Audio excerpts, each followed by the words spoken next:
Well, hi, everybody. Welcome back. I hope everyone had a good Mother's Day weekend as we took last Sunday.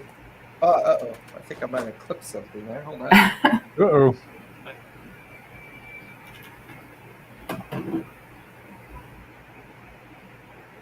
Oh, you're muted. You're muted.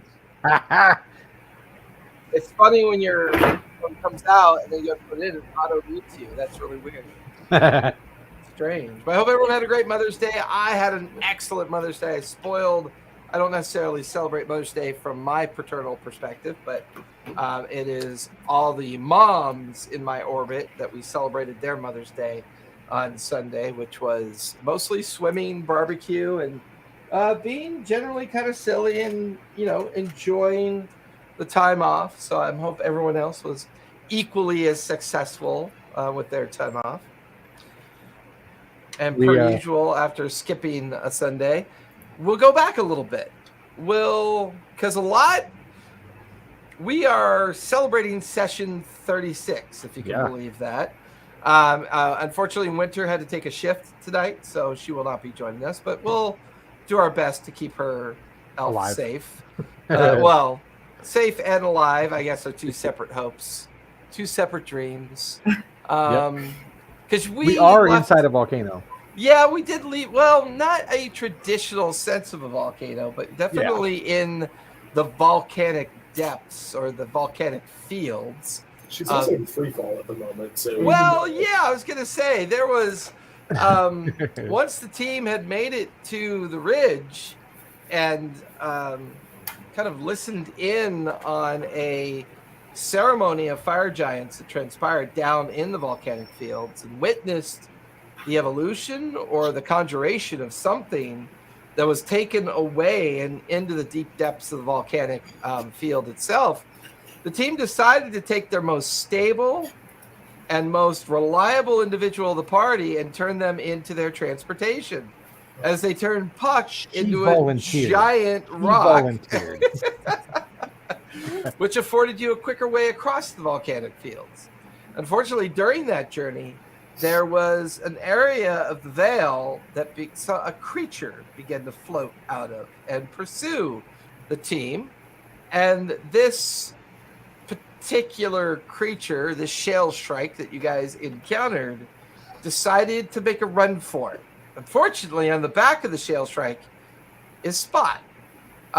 It made it to the edge of the veiled incursion, struck the edge of the rift, tumbling head over heels with Spot on its back until you lose sight of it in the mist.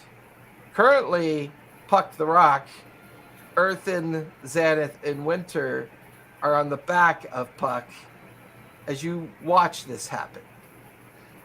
I think she took off after it, right? Like that. She was. It was the like hunter's instinct, like. Yeah, she started to pursue it, but you guys haven't crossed over into the veil yet. At this point, at the speed that Puck is following, you've got maybe less than 2 or 3 minutes, so you cross over that edge of the veil and make your way into the mist and ash that you watch Spot and the creature disappear into. No chance of slowing her down, is there? I don't think so. She's falling full speed. I mean, she's falling slower than Puck can fly, though, right? Yeah, I mean, it's controlled descent. It's definitely a controlled descent. How can? I just realized that as the person with these talk to animals power, this could have been planned better on my end. I mean, I have like okay animal handling, but same. That hasn't worked out so far. Look, it hasn't worked at all. Like -4 for intelligence is rough. Yeah. Well, should one of us fly and try and catch Winter, or do we think Puck will just realize Winter's falling and go get her? And meanwhile, we've got the. Oh, I thought Winter had jumped. Are we retconning that she had not jumped? Oh no, she had jumped. Oh, So okay. at this point, Puck is pursuing both an interception of Winter, as well as coming up on the ridge, like the ridge line of the Misted Vale. Does that mean like the top of where the mist sits? Yeah, or, where it burbles at the edge of it. You still can't quite see into it, other than when you saw the Shell Shrike pursue through it with Spot still on its back. But unfortunately, Winter was unable to grab on and is falling the remainder of the few hundred feet, while Puck is like dive bombing towards Winter and the edge of the veil at the same time. What are the odds that the ground is like 2 feet behind that cloud and we just go splat? Yeah, I wouldn't think it's more than like 50 feet, right? Yeah. Hang on. Let me. How far behind the rock is she currently, or how close is she? I'm sorry, not to the rock, the smoke beast I'm on. You have 0 visibility at this point, Spot. Okay. And Spot's just sort of tumbling down with the Shrike, right? You've lost track of the Shrike. The last you saw, he had tumbled into the dark, kind of misted veil with the Shrike. Okay. And now you're either going to take a chance here to snatch up Winter, control the descent into the veil, or possibly land outside of it. You're not entirely sure. But at this point, Okay, definitely lost visuals of Spot. Well, I'm gonna try and at least get one of our party back together, and I'm gonna use like minor illusion and try and just create sparks and flashes around, because at this point I can still see Winter, right? Yes, she's falling with the speed. Well, Puck, go ahead and give me acrobatics. And I'm gonna try, like, my point is to try and just like draw attention to Winter, by throwing like sounds and flashes over in the direction where she is. Okay. I can't find acrobatics in the rocks information. What's its dex? Yeah, you can just go off dexterity. Okay, that's +4. That's not bad.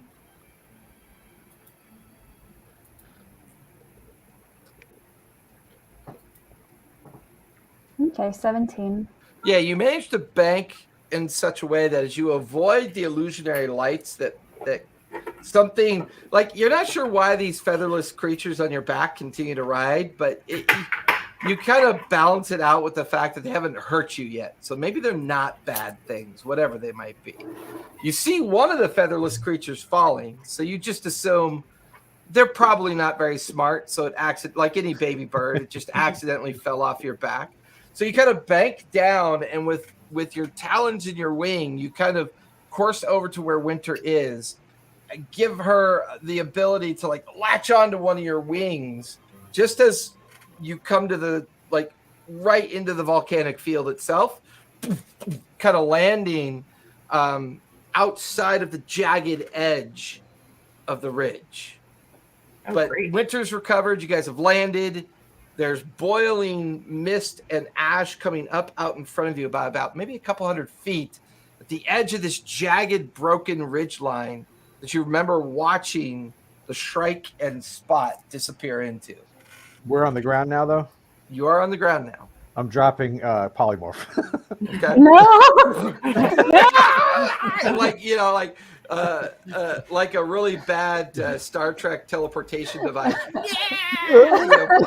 Puck comes back into existence after being a rock. Stuck in first. He's got little tiny hands on his in the feet. And No, I'm tall. I'm big. Big giant head. Where am I? What's going on? So that was really cool. Maybe not going to do that again. Good job though, Puck. Take me back. Okay. Spot is in there because how much is she aware of everything that happened, or is? Yeah, she would be aware. It's almost like she's able to process everything that happened.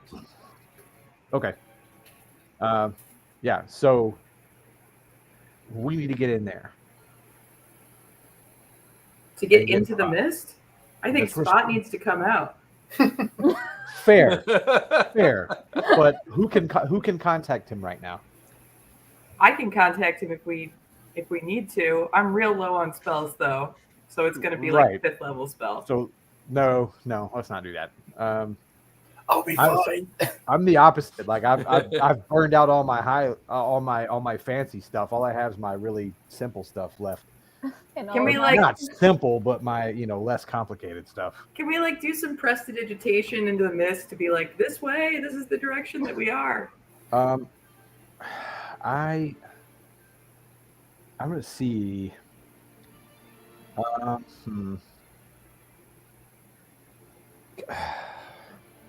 I have to know how far away he was. Okay.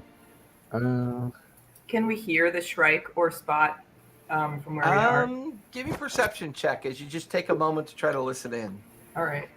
I'll guide myself.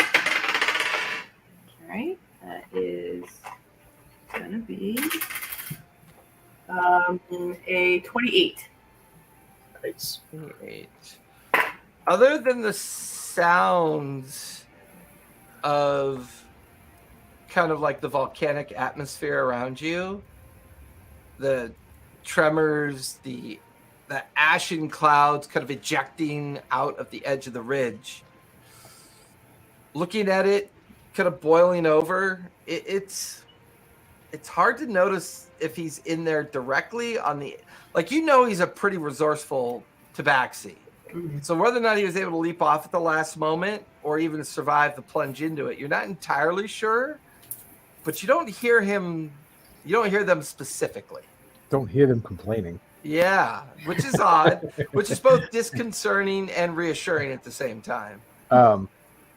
So when I touched the thing, you said it's a shrike. When I touched the shrike last time,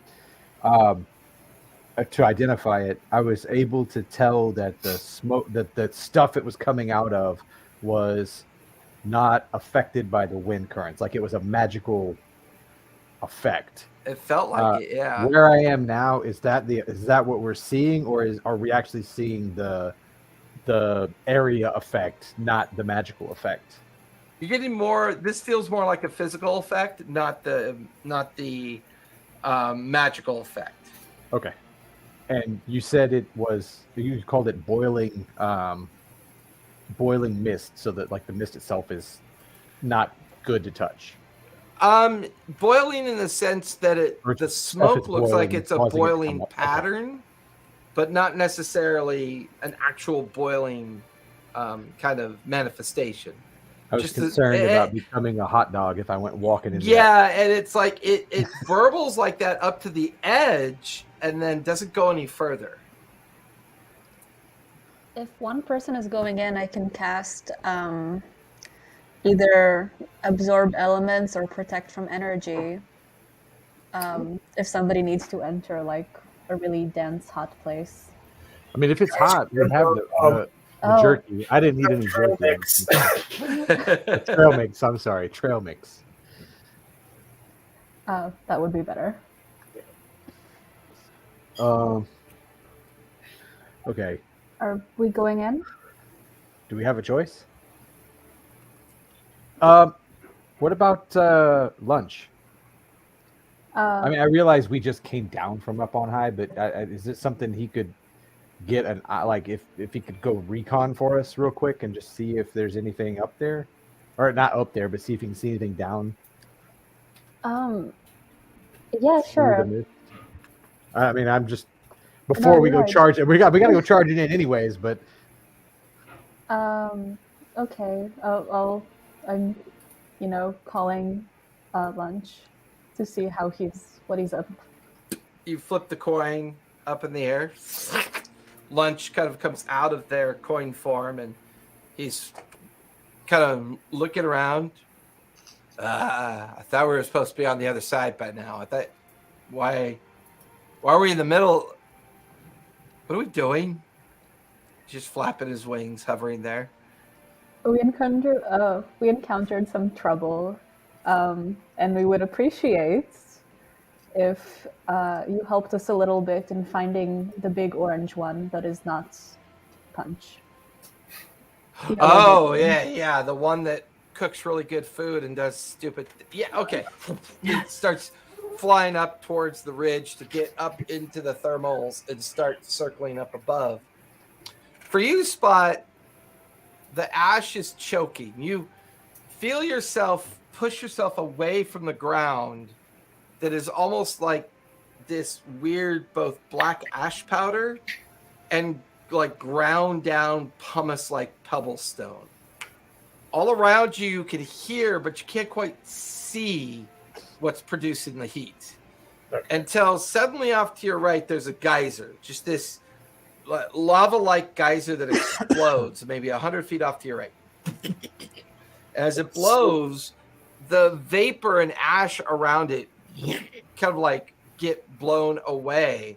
And for a brief moment, the light from the explosion kind of gives you this landscape of just persistent lava, pumice, blackened ash, blackened floating crust of a landscape on top of shifting, moving lava fields around you. But the strangest thing is directly ahead, maybe 300 or 400 feet, the largest floating, pulsing crystal you've ever seen. And it's hovering about 40 feet up in the air. It's oscillating, pulsing. And then the ash cloud settles back in, masking and covering everything to the point where you can only see about 30 feet around you. All right. Am I still on the strike's back, or did it shake me off? It shook you off and you're on the ground. Okay. And looking up, you could see the mist about 50 feet above you, covering so thick and dense you can't see beyond it. Looking around, you don't see any sign of anyone else, and you don't see any sign of the creature you were riding either. All right. I'm going to go ahead and take the opportunity to eat some of my trail mix since I'm in, a lighted hellscape of fire. Yeah, that's fair. You can quickly start popping bits of your trail mix into your mouth. Did you want to take a short rest? Yeah, I'll get some of my key points back. Yeah, give me a survival check as you look around for a safe spot to kind of hunker down. Ooh, nat 20. 23.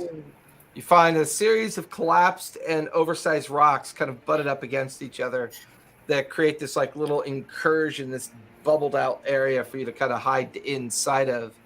And taking that opportunity to move in there, get some cover, you start snacking on your trail mix, staying put, and taking this opportunity to kind of do your breathing exercises, your meditation, and you slip into that good old-fashioned spot, kind of like rest rotation of focus and getting some of your energy and your strength back.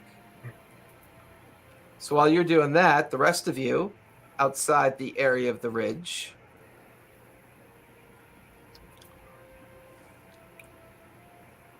you said we were like 100 feet away from it, right? couple hundred. I'm just gonna. Okay, I mean, regardless, we got to start going that direction. Maybe we don't have to go in right now, but Yeah, you could we see should start lunch walking that is way lunch is before like we get some circling the edge of the area that Puck kind of instructed for him to go kind of take a look at. Go ahead and make a perception check for lunch there, Puck.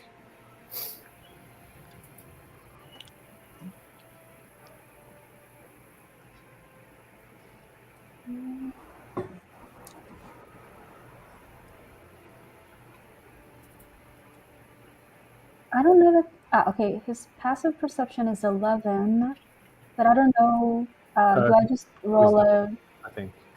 wisdom? Thanks. Yeah.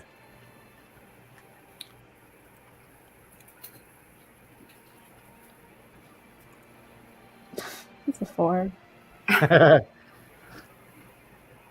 4.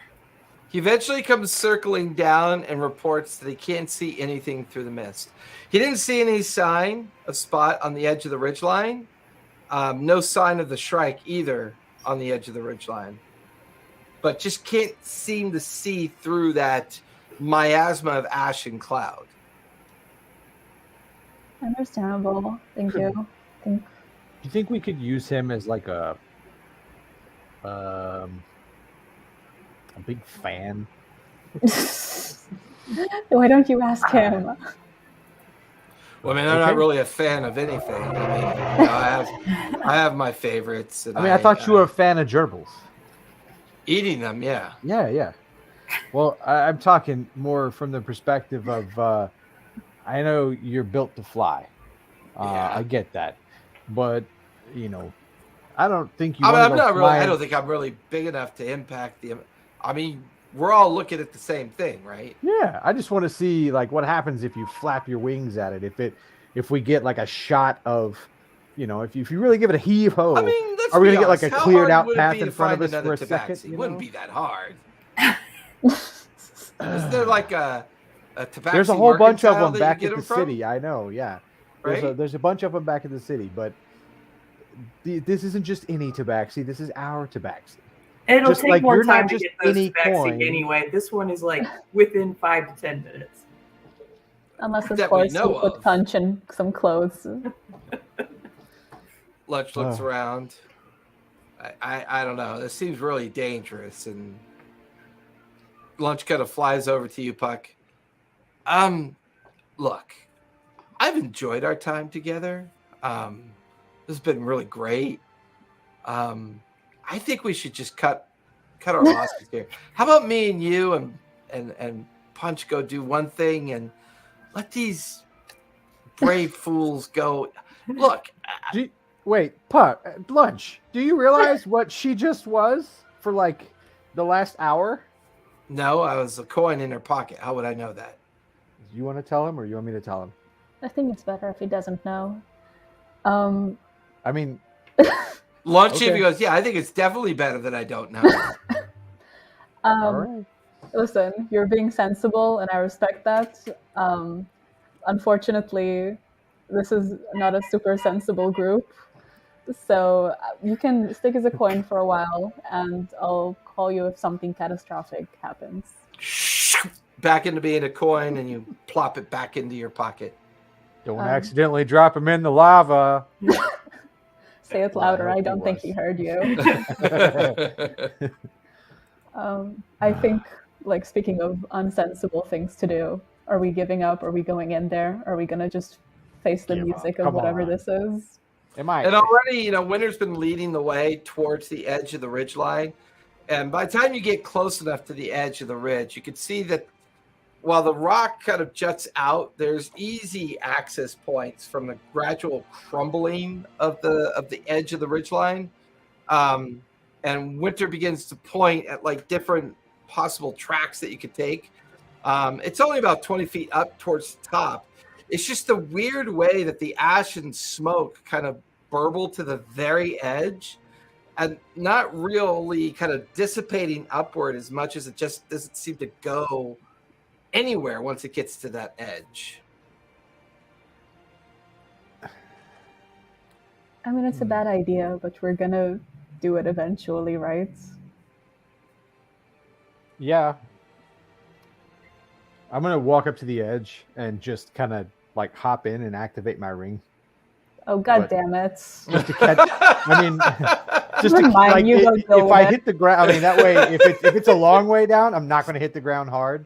But if it's not a long way down, I'm just gonna basically use it like feather fall. Yeah, the four of you kind of, including Punch, kind of walk up to the 20 feet winded trail up to the top.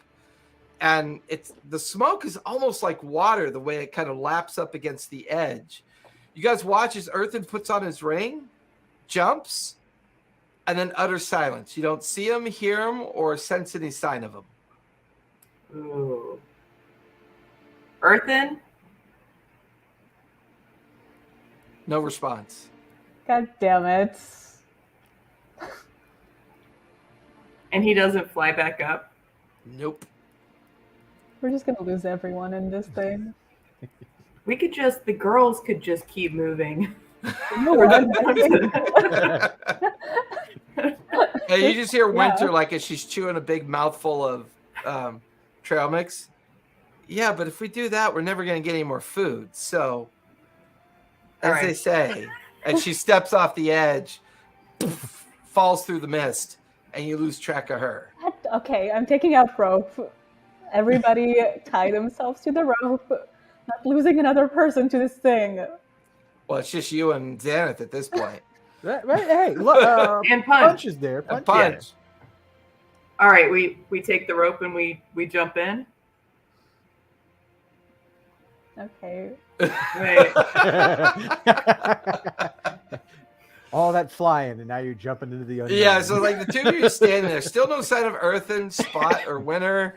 You know, Punch stands there patiently as you kind of leash around his, around his neck, and the three of you just kind of stand there for a moment to hesitate, and then you just kind of you step off the edge.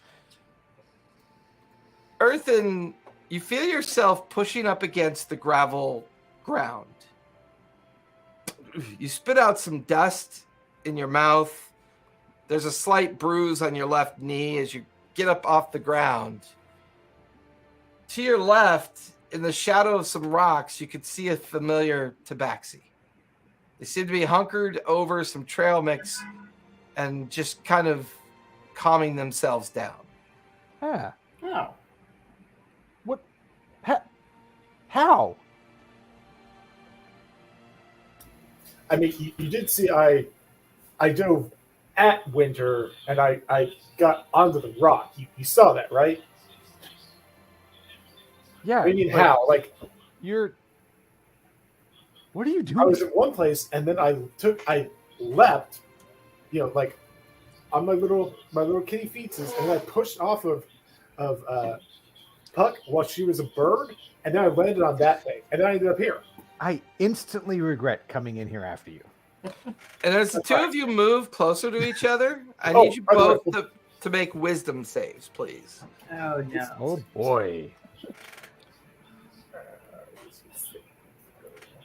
Not terrible. That is a 19 for Spot. Okay. Yeah, he rolled better than I did. I got a 15. So, Spot, as you recognize Earthen's voice, the two of you start kind of cautiously walking closer to each other. It's still the ash and the mist is kind of making it hard to see.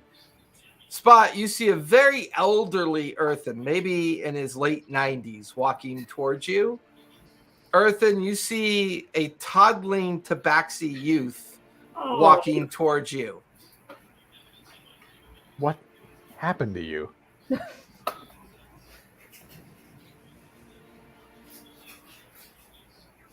Do I feel that way or just appear that way? Depends on what Spot says to you. You okay, bud? Like, I'm not good at judging humans, but you look rough. You both equally look at each other's hands, wondering what each other sees. As far as you can tell, you guys feel fine. What are you talking about? I mean, you look cute. I'm fucking tabaxi. I'm always cute. That's debatable, but I just want to I'm gonna reach out and scruffle under his chin, like little kitty. The two of you hear three bodies hit the ground behind you. Turn to see Xanath, Puck, and Winter pushing themselves off the ground. And Punch just kind of lands flat on his chest like a cat who should have landed on his feet but didn't. And then for some reason, an unattached, neatly bundle of rope lands on the ground. Unattached? All of our efforts. Why would you just Xanath throw and the Puck, rope? Give me wisdom saves, please. No. For you, Earthen, as Xanath and Puck pick themselves up, they are the cutest, tiniest little toddlers you've ever seen. Do I have a teeny tiny little helmet? I didn't. You just are your helmet. And Puck, what happened? You are already small. Ooh, Gaga. I got a 22. Like, What'd you get, Xanath? 22. 22. Puck, what'd you get? A natural 1, which is a 2. Yeah, so Xanath, as you look up over at Spot and Earthen, they look like they're aged. Like Earthen's in his 90s, and Spot's like an elderly tabaxi standing there looking at you. Puck, as you look at everybody else, they look ill. And then you shake your head, like try to clear your vision, and then you realize they don't look like they're ill. They look distorted. Earthen looks like a bear. Spot looks like a lion. Xanath looks like a gazelle. Winter kind of looks like an eagle. And you're shaking your head trying to figure out what's going on. And all of you are having this flood of imagery around you. This is the What? bad tip. You guys look super. What is going on? Why do you look? I'm like looking at my own hands, and I assume they look. Spot, normal. did you Like, spike guys the look old. dust? Did you spike the dust in here with some crazy like stuff that you brought from the bar back there? Like you're at like nothing looks right now. And I mean, if one of us is getting into this kind of mischief, it's gonna be you, right?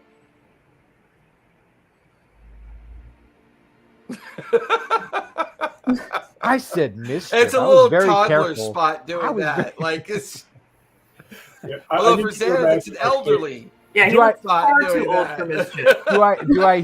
Do I hear his voice as like toddler Spot too, or does his voice sound No, normal? it's like grown up Spot. Okay. Weird. That makes it It's even like very funnier. disconcerting. Completely aghast and horrified Puss in Boots, just Right. And like as the five of you stare awkwardly at each other, you just suddenly notice that Punch clears his throat. Well, I must say, you all look as though you've seen something strange. Now, here's the thing about this place. It can drive you quite mad if you're not careful. And you might want to be careful. And you all stare at Punch with this weird kind of like, what the? And the next thing you know, he's just stretching like a cat, and he kind of lays down on the ground, like starts looking at all of you staring at him. Like, is that what he always sounds like? Like, I'm looking It at just Puck, starts like, you know, mewing and kind of growling and moving away from the five of you like there's something wrong with you. Why didn't you tell me you were British all these years? How could you? Punch looks very confused. Okay, we have to get something. We have to get out of here. This is the mist. We got to get moving. Oh, You guys suddenly hear off to your right, ayo, ayo, ayo, whoa, whoa, whoa, whoa. And you see like a dozen little naked gnomes walking across the blasted landscape with axes and pixes, buckets, but they're stark naked. They're not wearing anything. I mean, it's hot They all there, but- stop it in unison and look. Oh. Wonder why they always wear clothes.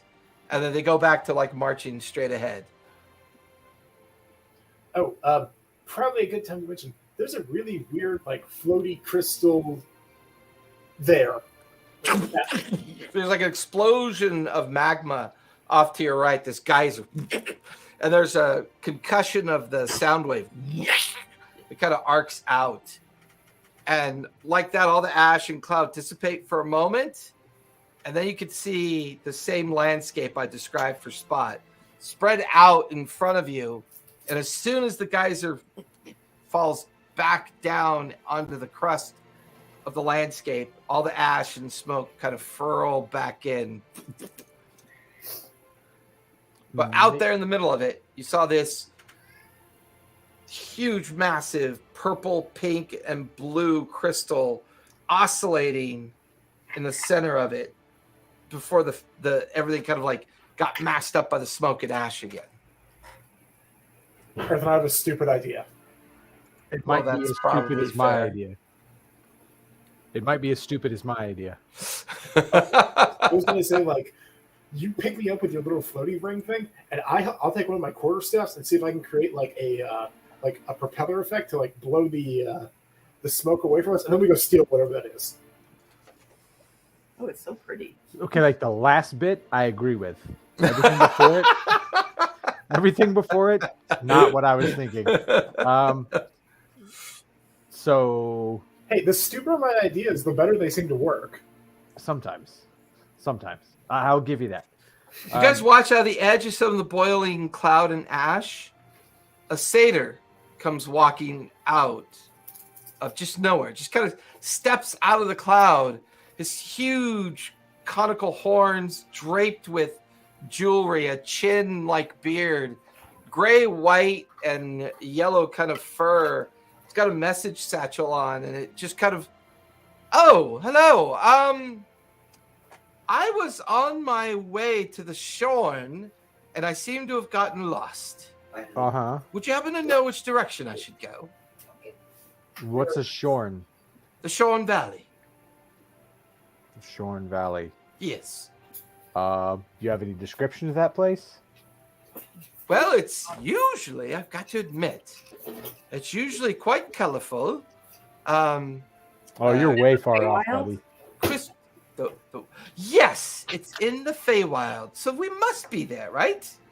This I'm gonna look over at Winter. Is he one of your friends? Magical map. Yeah, like Winter looks at him and looks at everybody else. You're not sure what she's seeing when she looks at you, but whenever she tries to speak, she is speaking a language that you don't recognize. Uh-oh. Almost like she's talking in a language because she's hearing a language. Okay, then I will cast... And then you watch as the satyr starts repeating her language back to her. They have like a 5-minute conversation, and he seems to like shrug his shoulders and starts wandering off into the smoke again. What the hell was that? Okay. Well, my plan was going to be to wait. The next one of those geyser pops. It blows all the dust away, right? So we start going in the direction of that till we can't see anymore and wait. And the next geyser pop, go again. So every time we get a geyser pop, we got a clear shot of that gem. And then we steal the gem. Or you steal the gem. The lion and the bear make no sense. Make no sense at all. Are we talking? Do we sound like roar, roar to her? Or are we I mean, you all sound like your normal voices. It's just you're all having different visual experiences. I mean, this is kind of funny. If I'm, you guys are so cute. Does Winter also look like a toddler? No, she To me, looks like or- her normal aged self, just little signs of increase of age. It's just that every time she talks, you just can't understand what she's saying. Yeah. This is Feywild influence, right? This is like has to be some overlap between the planes. Like how we thought that this is an area where there's some convergence with the fire plane, right? Yep. Do we Well- do we need the crystal? Do we care about the crystal? Or are we just Oh, I trying care very to much get about that through crystal. this area? It's I mean, really that big, whole right? idea- Like if how it- tall is this crystal? I mean, from your guys' vantage point, I mean, it's maybe 4 or 5 stories in height. It's maybe 10 feet across. Because from this distance, the fact that you could see it so clearly when the smoke does dissipate, but feeling far enough away, it's massive. I mean, on Probably the one too big hand, to fit in yeah. the bag of holding. You know, I got an anvil in there. Oh, this is way bigger than the anvil. I can Maybe we work could things. shatter it if we drop the anvil on it. Do we want to No. shatter it? Okay. We just had some really weird planar shit happen when we fought that dragon thing that killed me. now we're having more planar shit happen here, but it's Feywild plane. I don't think it's a coincidence, and I don't think I can't let it alone. It's nagging at me that there's got to be something going on with this. One of the nearby magma pools, you see a giant 10-foot tall flamed tentacle No. kind of come out and boil around and then sink back into the magma. And once again, it displaces with the heat enough of the ash and cloud to see that crystal 200-300 feet off over in the center mass of the field. And then suddenly you see more of those tentacles. At the very least, I want to find out what that thing is, that crystal thing. I mean, maybe we can't take it with us, but I want to find out what it is. I'm Okay, taking pieces of it with me. let's run towards it. Let's inspect it, and then maybe let's keep moving because it doesn't feel super safe down here. Yeah. I was right. But also, if now that we're in here, you know, do you think we can get out if we don't? Get out of the mist. Yeah, Can you try and fly up? sure. I'll activate my ring and try and take off. Nothing happens. I'm like, so you just see me like, you know, Can I try and do like just a thaumaturgy, like some sparkles? Like a little hand of fireworks goes off with no problem. All right, so it's not like no magic. Okay. Okay, guys, I'm just gonna go ahead. And say, You can give me an insight check, Xanath, if you want. Okay. all right, guys, we just okay, I'm sorry you have to be here to hear this. Earthen's just confirmed he is useless now. If we do okay, pack. I just got a 25. You're gonna think that till you get all the way up to that rock, and then you can't figure out what the heck it does. You're not sure if it's magic or the type of magic. Okay. Can I try and activate my, because I assume it's dark down here, can I try and activate my fly ability and see if I can go up through the mist? You don't seem capable of flying. By the way, why did you guys just chuck the rope down? We didn't. We had tied ourselves to it.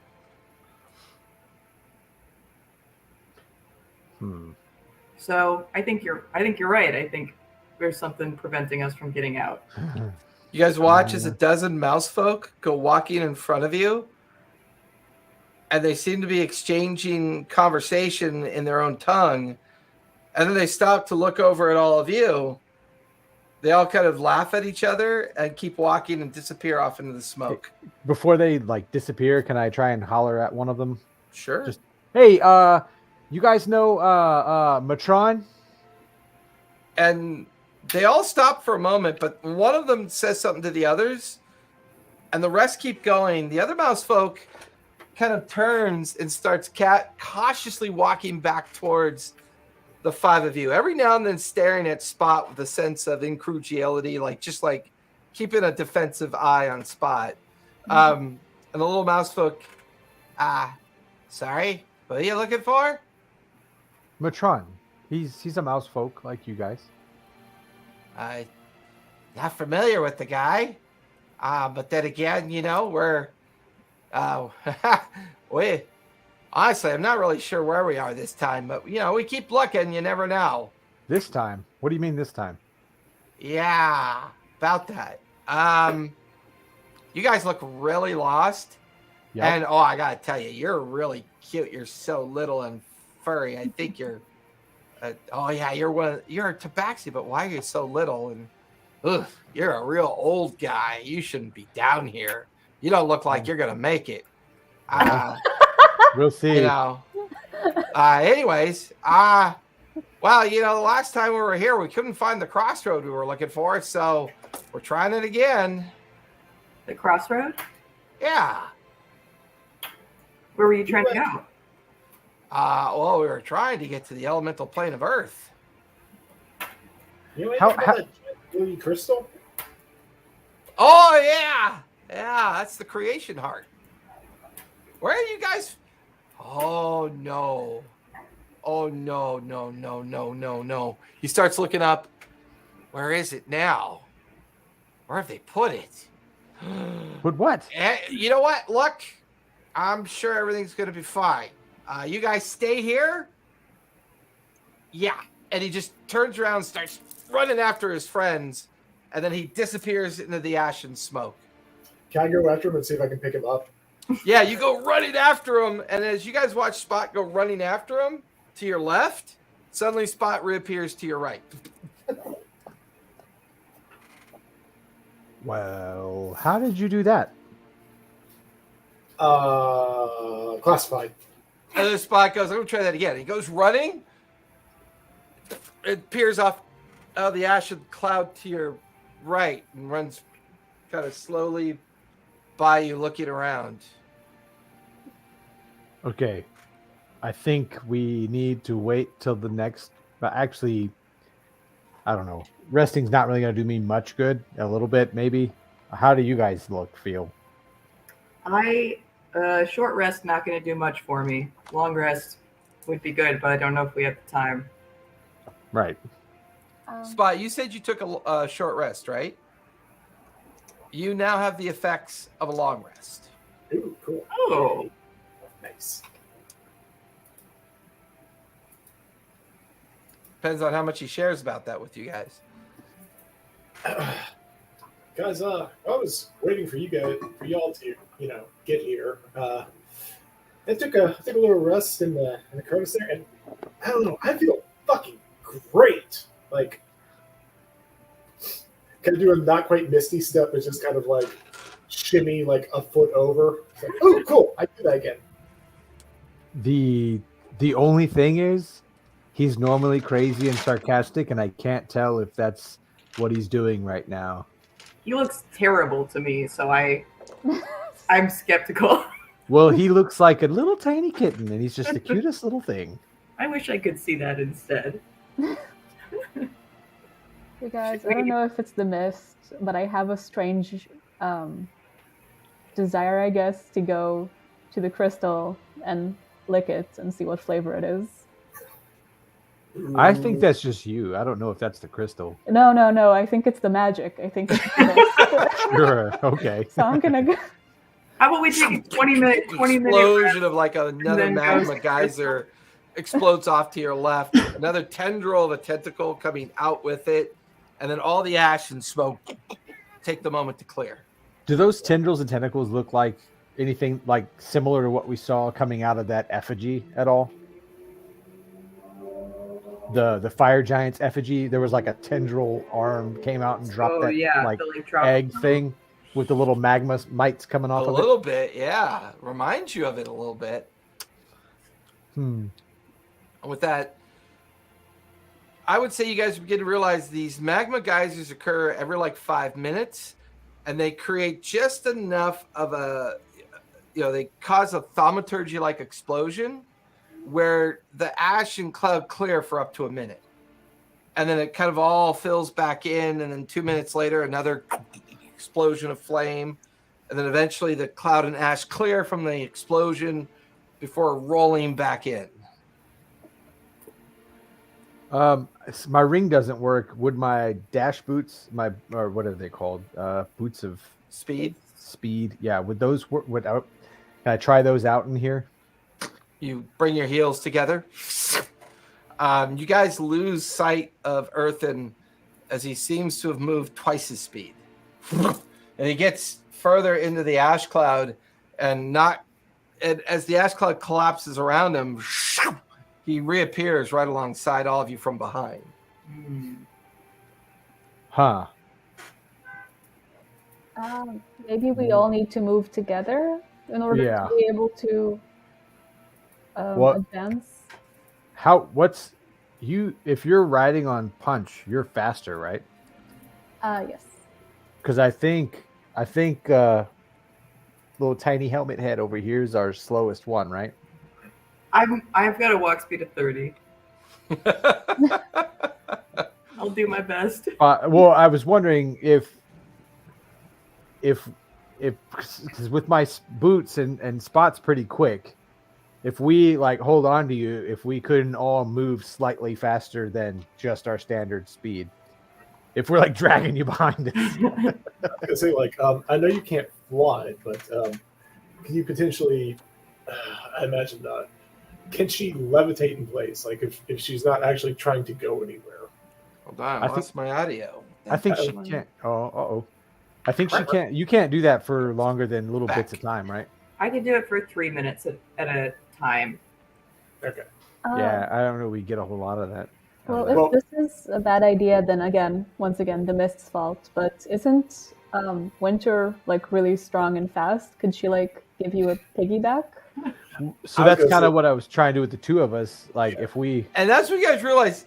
The entire time you guys have been talking, Winter keeps looking at you like she doesn't understand a word you're saying. And every time she tries to talk to you, it's the strangest language coming out of her mouth.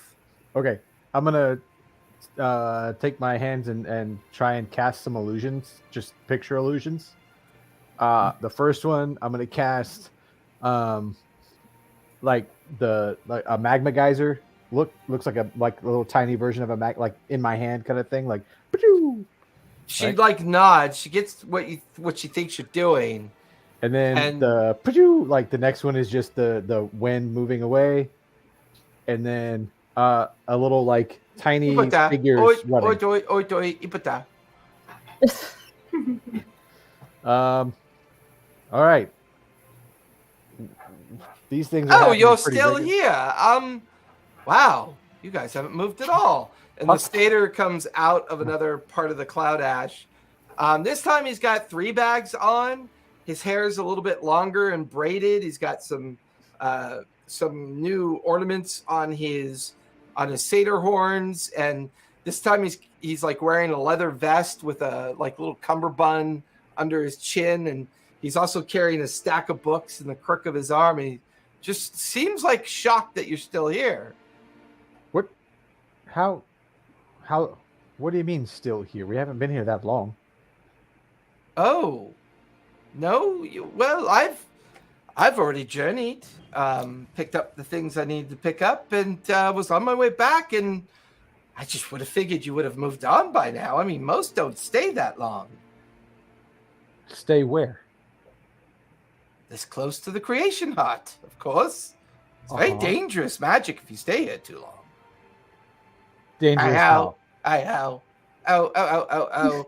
12 of those naked gnomes go marching by, and they're carrying buckets full of like crystalline structures and disappear into the other.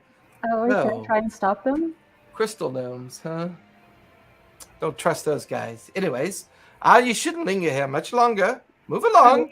And he starts walking. Wait. What's dangerous about the heart? Well, you're in the center of all things being. Oh, that's cool.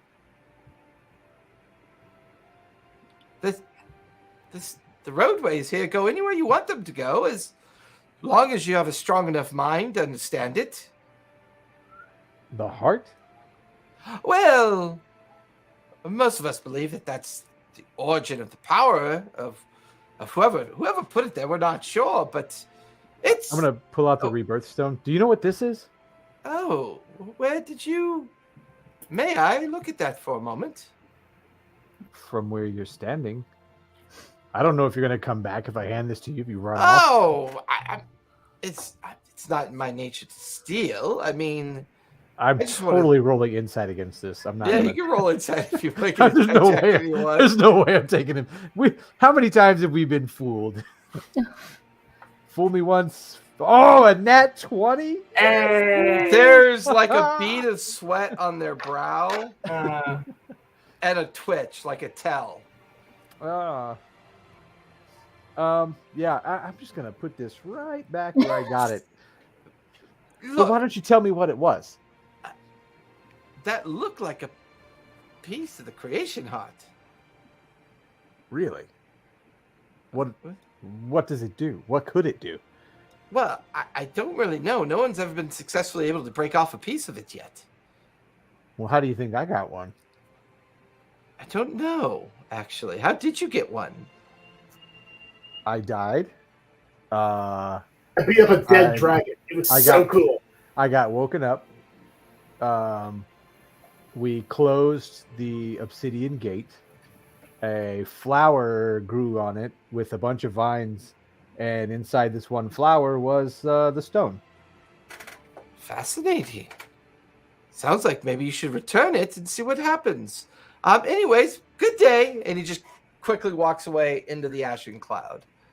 And there's like a slight arcane burp as he disappears. Maybe That's we just need to different focus. this time, or it did that every time? This seemed prominent this time. You don't remember it doing that last time. Huh. It said that your mind has to be strong enough to know how to move. Maybe we need to just focus on our destination. Move together, focus on the destination. See what happens. Tiba shibada au shida. As Winter looks at all of you, Ota. And then she disappears. Okay. Can I just think really hard about being back on top of the ridge where we started? You watch Zenith. Yeah, nothing happens. This tiny little How did she in the do helmet's that? Yeah. I want to go home. Nothing happens. Winter's gone. She hasn't come back. What did she do? Okay. She You was remember tapping her pointing at her forehead. head, Yeah. and she was saying the word Ota, Ota, Ota over and over again. Yeah, she's from this stuff though, right? Yeah. Or kinda. She's tied to, if this is Fae, she's tied to that stuff. Yeah, we need to. I don't know if we can stick around here any longer. We need to move. Yeah. We But need to get out. I'm waiting for that next explosion, and then I'm gonna Spot. Let's hook a little bit here under the arms. You're on punch, and I think we just dash as far as we can go, and then stop before the cloud envelops us and see what happens. A huge magma geyser. Okay, This go. time, you guys are specifically looking at it and waiting for its timing. Everybody give me perception checks. Oh, another good roll. Oh, That's a 30 with my bonuses. Okay. I got a 27. I got Okay. an 8. Okay. Puck. You're mute. 17. 17. As a group, pretty darn good. Although, Spot's a little distracted by the explosion of the magma. For the rest of you, as you watch the magma's timing and the thermobaric kind of explosion of the pressured air going out from it, which causes the clouds and ash to dissipate away before they would eventually start coming back in, you see dozens of humanoid figures that are on the very edge of the magma incursion. They seem to either be talking to each other, walking, moving, shifting, doing weird things.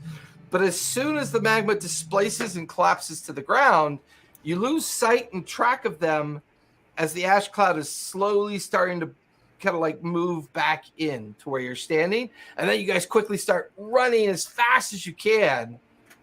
And then just as you get about halfway to where the crystal is, the cloud and ash kind of cover in all around you. What are you doing? Just wait here. We're all in contact, right? Urson, can I hold the stone, please? That sounded mischievous.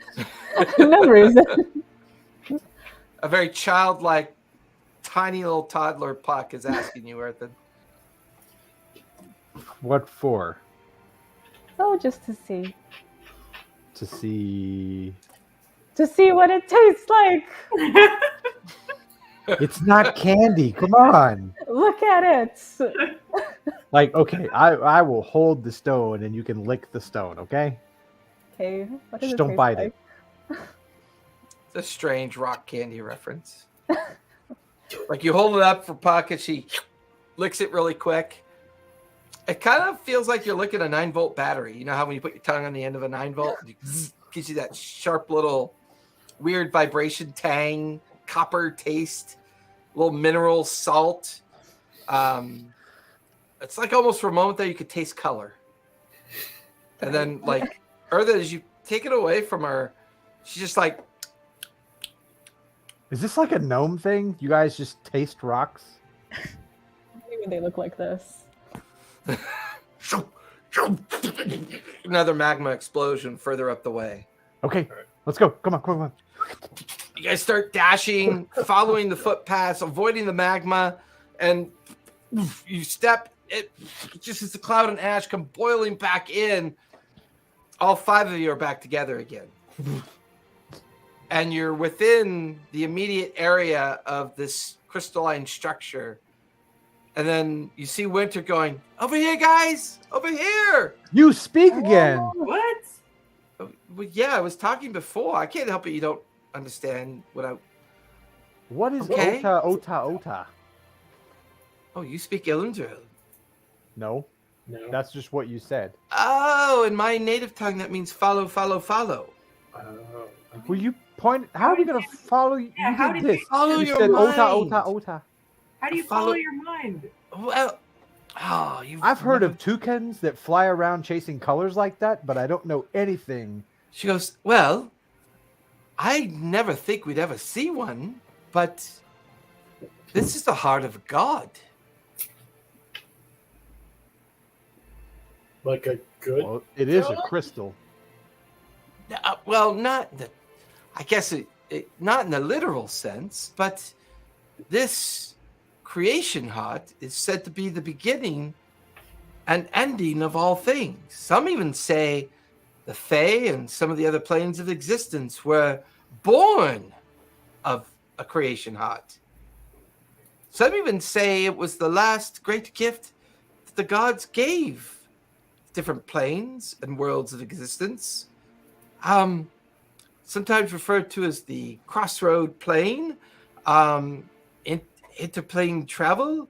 And now that you're within about 100 feet of it, there's hundreds of thin little silver strands emanating from the crystalline structure. And then suddenly, when you look at it more closely, it's thousands, if not hundreds of thousands of these thin silver strands just spiderwebbing in multifaceted and multi-different locations off into the ether of the ash and cloud. But all around you, the ash and cloud is now more behind you than in front of you. From where you stand, all around here, this part of the volcanic field is littered with tons of little spots of crystal protrusions. Right. Where the one you're looking at is more of a purple, blue, and kind of black and gray. All around here are mostly purple shards, almost like maybe they had come off of the main crystalline structure. And it's oscillating. You can even hear it kind of. I do a perception check and just see if there's any area that's like obviously kind of like dark, like there should be something coming out of it but isn't. Like, Yeah, give me a perception check as you do that. While he's doing that, 24. so I saw that thing was chasing us out of this, and I was able to tell when I identified it that it was tied to this thing, to the magical aura of this area. Mm-hmm. Am I able to divine that this is all still connected? Like this, the thing, and all that was connected together. It's at that moment you start thinking about that. You watch his Spot kind of like puts his hand on your shoulder and points.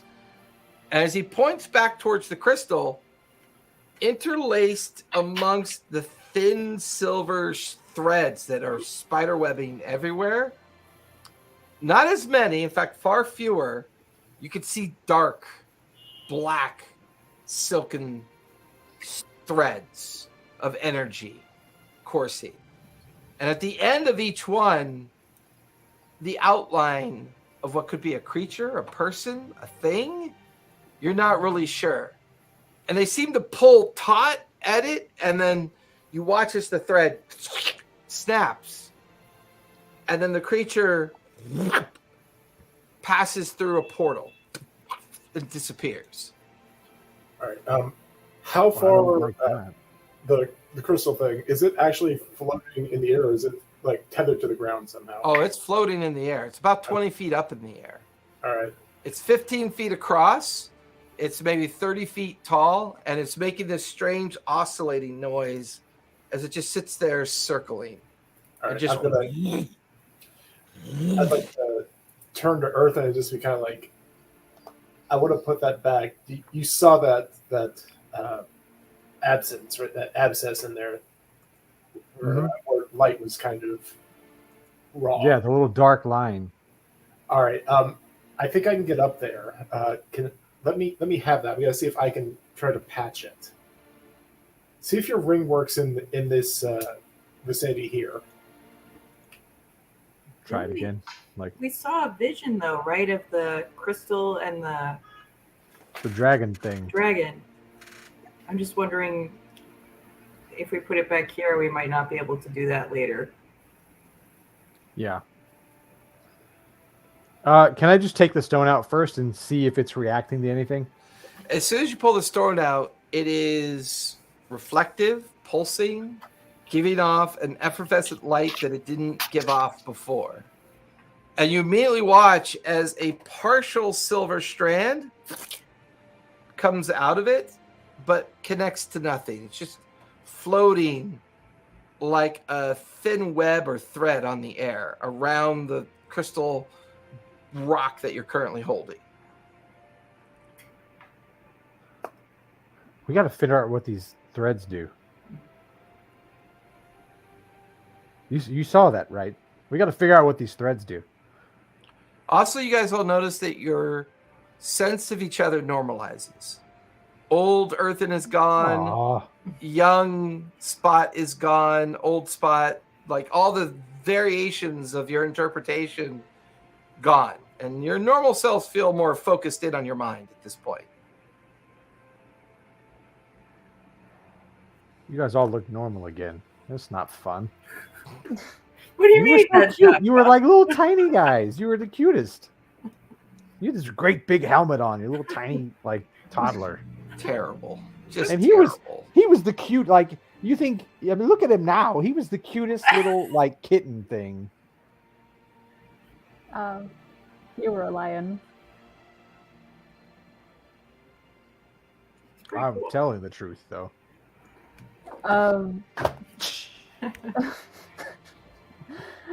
I respect that joke. Come on. I know, I respect this joke. I do. Softball here.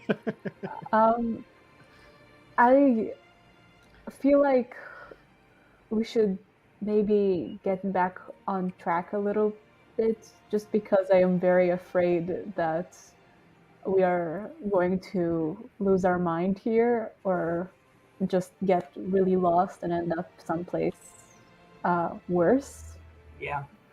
What right here, I don't feel like I'm gonna lose my mind. Back there, yeah. I mean, like I said, you guys were tiny. I mean, you're already small, but you were even small. I didn't know you could get smaller. We're not talking about this. We're not making these jokes. We're not going through this. I don't know. Can I do like just a check to see if I feel better than before, or if it feels like maybe, you know, when you're really, really drunk and you're like, Yeah, you so give me an drunk that you insight think you're check. sober?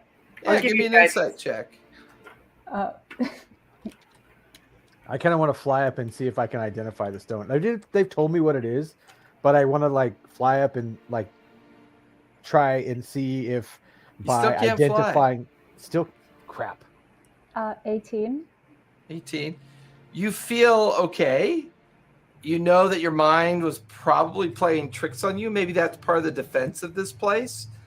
There was multiple comments about something about having the mental ability to understand this place. And maybe the defense layers of this place is those that aren't used to it or aren't open to its existence suffer certain outcomes because of it. But you feel okay. You don't feel like things are worse. You feel like things are better for the most part. I mean, I think we were definitely drawn to this place. I'm like, we tried to fly over it, and it didn't, like, something came out of here and brought us here. I agree, and I know that you guys can't fly, but I think I can get up there and patch the hole if you guys can. Maybe don't patch the hole. What if we just she's got rope, right? Mm-hmm. If you can jump up and like loop a rope around there, I can get up to it and just find out about this thing, I think. All right. Can I? It's a big if, but. All right. I'd like to try to leap up to the stone. If I can connect with it, I can run along its surface. So with that, you're a good 100 feet away from the bottom of it. You'd have to get directly underneath it, and it looks to be about 20 feet up in the air. Mm-hmm. Okay. I'm gonna follow. Like I'm following you up there. All right. Whoop. You guys coming with us? Xanis, Puck, what are you two doing? We could have left them. We could have kept We had a going. choice. You'd miss out on all this fun. Winter just furrows her brow like, fun? You're the one that's always okay. Never mind. I'm trying to get over the sort of the sacrilege of crawling around on the heart of God, but I'll follow. And can we do like an Arcana check or something on the strands coming out to see if we can figure out what they are? Yeah. I don't have good Arcana. Are any of them close enough to touch? Not yet. Okay. If we get close enough to touch one, I would like to try and touch one. Okay. That's a 20. 20. You're not sure if it's an optical illusion, but the 5 of you, including Punch, have been walking for about an hour, but you haven't gotten any closer. Does it feel like we're not really moving, guys? The thing is still really far away. And all of you stare at the base of it, trying to understand the energy and the form that's emanating off of it. There's the silhouette of a figure directly underneath it. They're robed. Their hands are stretched straight out. Every now and then you could see little permutations of sparks coming from what you think is their hands. And then you like blink and things feel a little bit closer, but not entirely closer.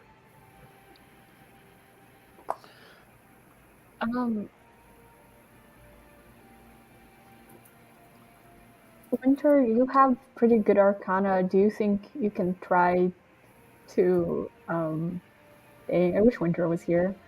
What do you want me to do? I'm just as mystified by this as you are. I mean, this is mostly just myth and legend from where I come from. No one actually ever believed that this was real. The Fae's born of magic of elves, not this myth. And now it looks like this. You guys see that out there, right? Mm-hmm. There's somebody underneath. She just kind of looks over in that direction and back at the rest of you. I don't know if I know what's going on here. This seems strange to me. And I'm Not from the close enough Fae. for me to be able to like try and identify anything about them. Does anybody think that whatever it is there that might maybe be stuck might be bad news for us or might be messing with us? And we won't it's know aware till of we us. get there.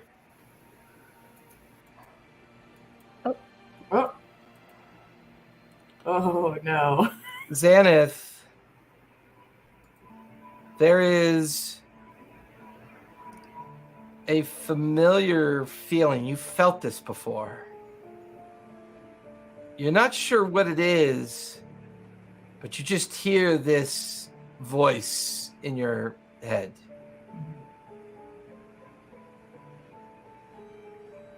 It's not often the truth of the matter can be so easily revealed to those of such weak minds.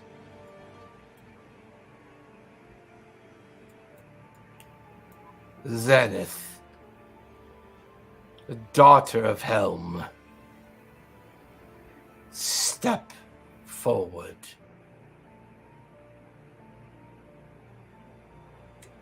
Tell me who you are. I am who I am. You are who you are. Your mind calls out to me, and I have answered. Daughter of Helm, step forward. And then, like, the crystalline structure you can see off in the distance begins to, like, just arc with great radiant colors. You can see the figure below the crystal, their eyes begin to kind of pulse with a kind of strange light. And before, when their hands were out looking up at the crystal, you now notice their faces down and looking directly at you. Mm-hmm. I'll step forward. As you start walking forward, a bit frustrated, knowing that the last time you tried this, you didn't get any closer. And within a few moments, as you walk forward, just feel this heavy kind of pressure around you. It's heavy on your shoulders, your mind, your body. And before long, from a distance, what felt small is now even larger, and you feel smaller. And at this point, looking up at the figure, they're many stories tall in their visage, the great crystalline structure oscillating above you. You watch as the face of the individual turns down to look at you. There is a threat to all of us. There is a junction that has opened up in this world. Somebody has dabbled with magic they should not have. A piece of very existence of the world is being occupied by the mind of an ancient terror. They should not be where they are. They should be back with us, the primordials. We are the ones that sealed the gate. We are the ones that gave our children an opportunity at life, but yet they reach their hands into things they should not meddle with. We know not who took it, but it must be returned. The Wild Mother has given you a piece of creation to do that. Deep Deep in the underlay of the dark depths of where you stand at this great crossroads, an entity of the past, a creature so vile, so dangerous, has been used for the purpose of study, containment, ritual. Find it. Absorb its essence. Put it back in the stone and return it to us. Daughter of Helm, do you understand what I am asking of you? When we return the essence of this creature to the stone, to the creation heart, what happens? Do you question the sanctity of the primordials? Do you question one of the most amazing gifts that can be given a daughter of Helm? Where is your faith? Where is your heart? And where is your strength?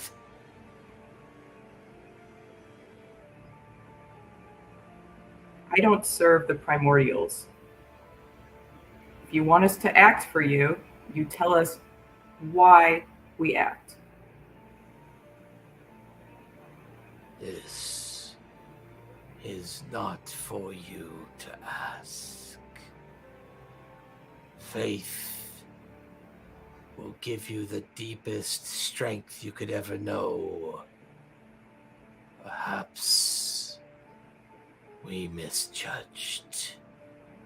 And you watch as all the pressure around you fades, and as you shake your head and your eyes refocus. Winter and the others are just talking around you as if nothing happened. I am like totally white and shaking. That was the scariest thing that has ever happened to me in my life. Oh, Are you I okay? just, I don't think we should go near that stone. I just felt a call. The creature at the stone was a primordial. It spoke to me. It was huge. It was terrifying. It called me a daughter of Helm. It commanded me to use the piece of creation we have to capture the essence of that thing, the creature that I had the vision from, and return it to the creation heart. oh God. And you sensed it was dangerous? I'm gonna like walk around to her and just peer at her helmet, like not in her face, but like it's like circling around behind her, but just really staring at her helmet. Okay. It was a primordial. It was huge. I don't Are you even okay? understand how it could speak to us. I think I pissed it off. Oh God.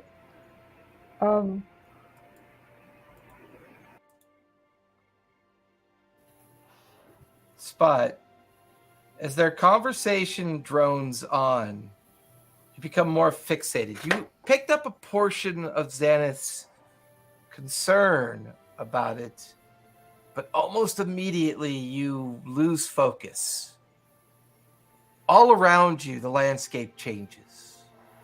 Falling away are the ashen clouds and the broken volcanic fields. It's one of the most verdant experiences you've ever seen before. Green, lush hillside grasses moving off in different directions. The sounds of birds and nature calling around you. The ancient Bright Cliffs off in the distance, one of the most well-known homes of, some said, the original Tabaxi clans that were considered some of the more founding nomadic entities. You're lost in this vision. And there you see, sitting on a stone, a tabaxi figure. Half of their form is yellow and blue, and the other half is like a black and gray. Almost as if they're perfectly divided down the middle. The mischievous grin looks back at you. Hello, Spot. Would you sit with me for a moment? Good. Just very kind of slowly and cautiously edge up to them and sit. And you kind of like sit on a rock next to them. Mm-hmm. Spot, your journey has brought you to this place. Do you understand the purpose of your journey? Not really. Not really. But yet you continue your journey. What are you looking for? Absolution, growth, the opportunity to just be myself, free of my guilt and my debts. Has that happened yet? I don't know. Is that why you keep searching? Yeah, I don't know that I'll ever really have that, but it seemed a noble enough thing to try. I think you're stronger than you give yourself, Spot. You have met interesting people, and you've made interesting journeys, and somehow you've managed to stay alive.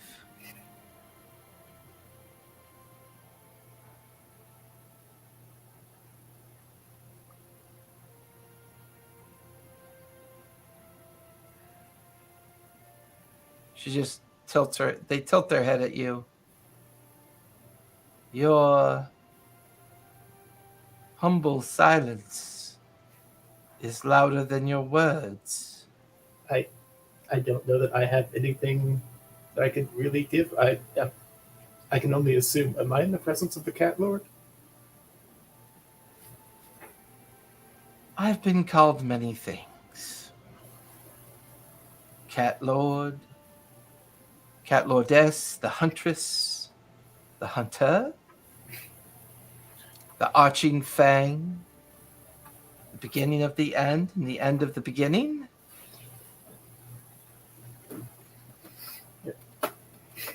The Primordial's perfect murder machine, yes. But I don't know that I ever really expected to meet up with the primary deity of my people. I mean, there's been no real contact with you recorded in my clan for centuries. Why me? Why now? When you are this close to a threshold of existence, the veils between worlds fall away. For the longest time, you and your people, our people, peoples of all worlds, have presumed that gods, goddesses, deities, things of creation have always understood a purpose.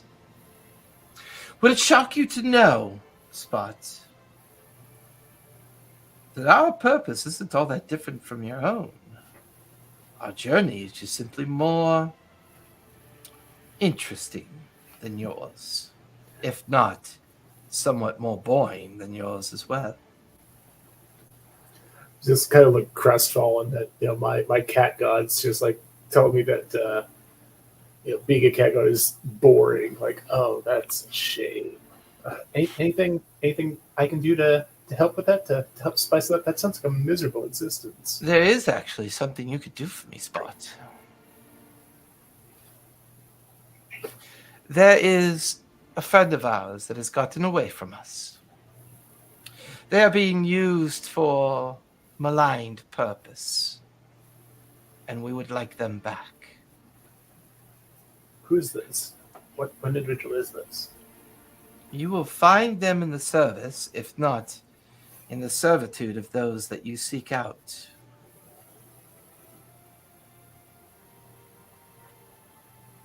They are deep in this place that you currently stand. They are being held against their will by some pretty nefarious individuals who think that somehow they can control its power and bring about change that they think they can control. But these gateways are not to be trifled with, Spot. Gateways of existence transition between planes of reality and those spaces that some will never travel until the end of their time. Will you take the Cat Lord's journey? Will you walk, take my name, retrieve our missing comrade, and return them to us? Of course. You hear a magma-like explosion nearby. You can hear Xanath, Puck, and the others talking to each other.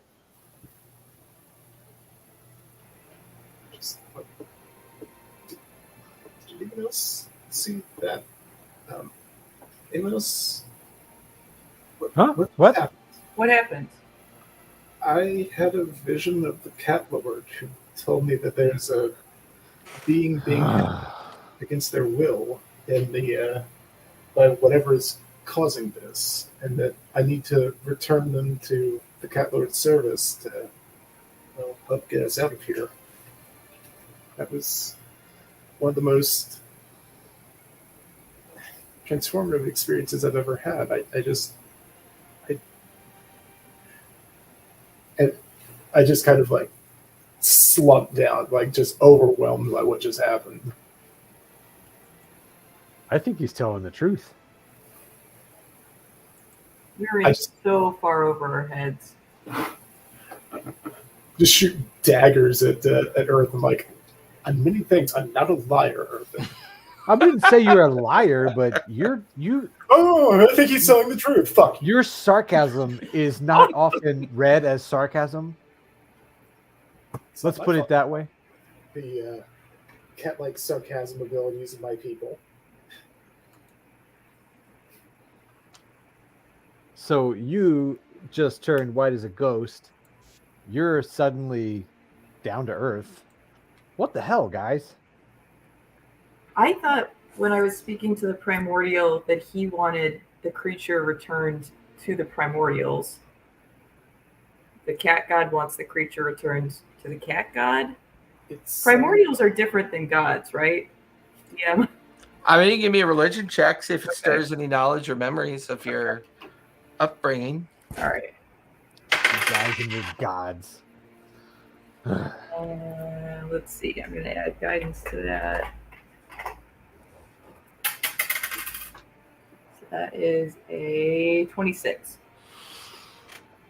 During the period of the founding, or at least the belief of the founding, it's presumed that the primordials were the first things of creation.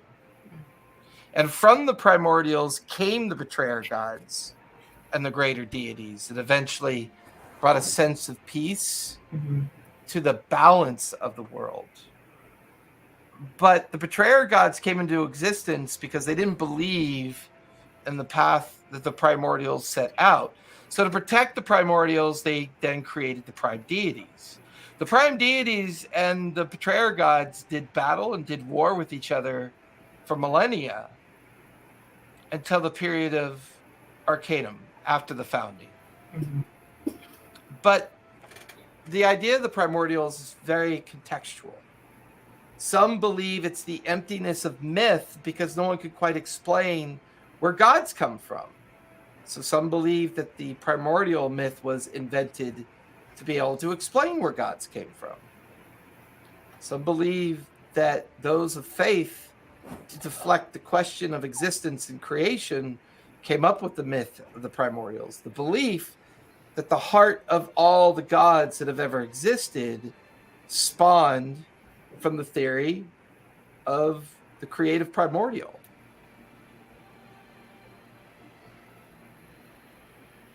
So I'll reiterate that to the team, like my knowledge of what primordials are, which is possibly like basically like creators of the gods. The chicken before the egg. Yeah. The chicken Well, before the egg. It might just be me not fully understanding, but it seems like there are two beings so far that we've heard of that are trapped at this location. The Dragon Prince, I think, and the extremely scary Betrayer God. And now it seems like they are both experiences refer to someone who is also trapped. Do either of you have any sense of the connection? I mean, the Ketlo just told me that I don't know that the being is conscious of being a servant of my God. It really kind of felt more like they were an innocent being used for a purpose they don't necessarily want or understand. It was the implication I got is if we're able to free them, that we'll be able to move about this plane and Did he tell you? Did the cat god tell you how? he pretty much said I'll know them when I see them. Okay. Well, I don't like that. The primordial said to use the rebirth stone to capture their essence and return the stone to the heart. And you kind of hear what Winter's voice kick in, where she's like, "Strange that the two of you had this experience, but not us. Is there validity? I mean, That faith is the only connection to this? Zanith, what is your relationship with your God? You almost made it sound like you failed, that you were fearful, that you were scared. I've never known you to be scared, Zanith. You might be one of the bravest people I've ever known. Next to Puck, of course. But she's crazy. She went into that alleyway all by herself and nearly got herself killed. It's the work of a crazy person. Yeah. she jumped on a giant undead T-Rex thing. Yes, I have already iterated. Crazy. I'm a cleric of Helm, a servant of Helm. A primordial is a thing I didn't even think existed. It is. Are they truly any different than the gods that people believe in? If they are, as you said, originated from the theory or mythos of the primordial creation, if gods did come from that, are they really just one and the same? Maybe they are. Maybe it's just, it's just parent and child. But what is this place? Why do I feel like we're neither here or there? I feel like we are in between spaces, in between realities. I'm going to pull out my viol and just start playing a tune. Give me a performance check as you do that. That's not bad. All right. I would kind of talk to the team. Everyone else saw the hooded figure in between the flashes, right? This time, I mean, even Winterpipes, yes. Okay. I think we've all seen it. The next time one of the geysers goes up, I want to see if I can make my way to that person, or as much as possible. Well, Spot, There are no more lava fields. We are at the center of it. We try to get closer to it. We could see everything fine. Everything else is around or behind us. Like, I feel like we're supposed to be here, but I feel like as we move forward, we just move through or move beyond what we're trying to get to. I think we need to get out. I don't think we want to be around the creation heart any longer. I think regardless of whether we want to like comply with the request of the cat lord or this primordial, this is not a good place for us to be. I'm gonna. How do we get out? As I'm playing, because I'm trying to play just to think as a distract, like wander. Yeah. But I want to turn towards this stone and close my eyes and just start walking in that direction. You hear a whisper in your mind. Of all the ones, you were the least likely one to step forward.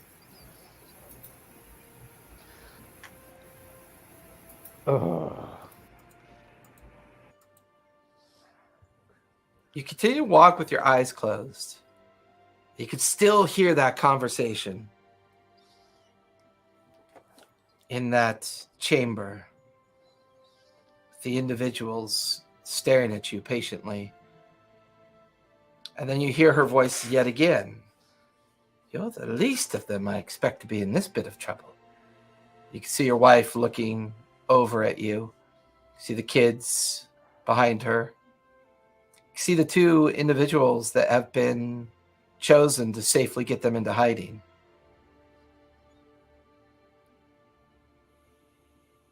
She's just staring at you patiently. I'm working on it. There's something you can get that'll make all this go away, Earthen, my husband. Find it, release it, and all of this goes away. Nothing is ever that easy. Certainly you of all people would know that. What makes you think this is easy? You know how long you've been gone? You know how old our children have gotten? We continue to hide to this very day. And how long do you think it is until the Hoppers figure things out? How long until the world of Torel beckons and they transcend over and figure out what you have done? I haven't done anything. Yes, you've done nothing.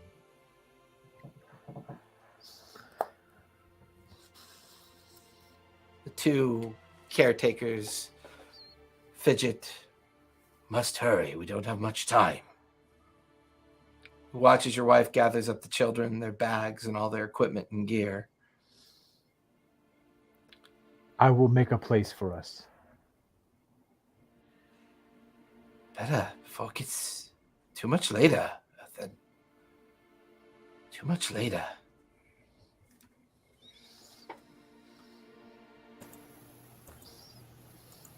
You guys watch as Earthen is steadily moving towards the crystal. His eyes are closed, almost as if he's lost in some kind of internal struggle.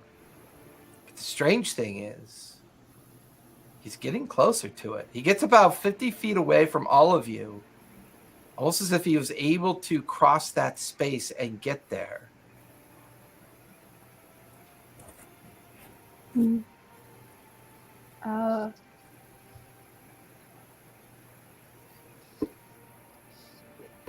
I'll step forward. Yeah. You just hear Winter's voice, careful. And she's looking around. She places a hand on Puck's shoulder and just, careful. This place is strange. Very strange. All of you drawn towards the path that Earthen has taken. For once, the path does not seem to go by you. The figure gets bigger and bigger. The crystal larger, oscillating above you. Thousands, tens of thousands of silver cordage, thin wisps of energy and web pulsing off the massive oscillating crystal above you. A hooded figure standing many stories above you, its eyes gazing up at the crystal, hands extended, thousands of tendrils of energy pulsing off of it. Earth, and you open your eyes and you stand below it. Your friends are behind you, all of you gathered around it. Sense desperation in all your minds. You could feel a permutation of energy pulsing off of this force around you. Desperation, anger, frustration. Do those feelings feel familiar from other encounters we've had? No, these feel raw, lack of focus, unorganized, confused. The other emotions you experienced with Draxelhaven and the other shadowy entity before the Obsidian Gate was closed was just pure hatred, venom, or annoyance, or a sense of, why are you bothering me? This feels jumbled, strangely disconnected.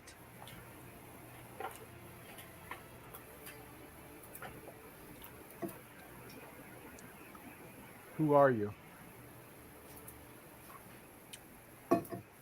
All of you here.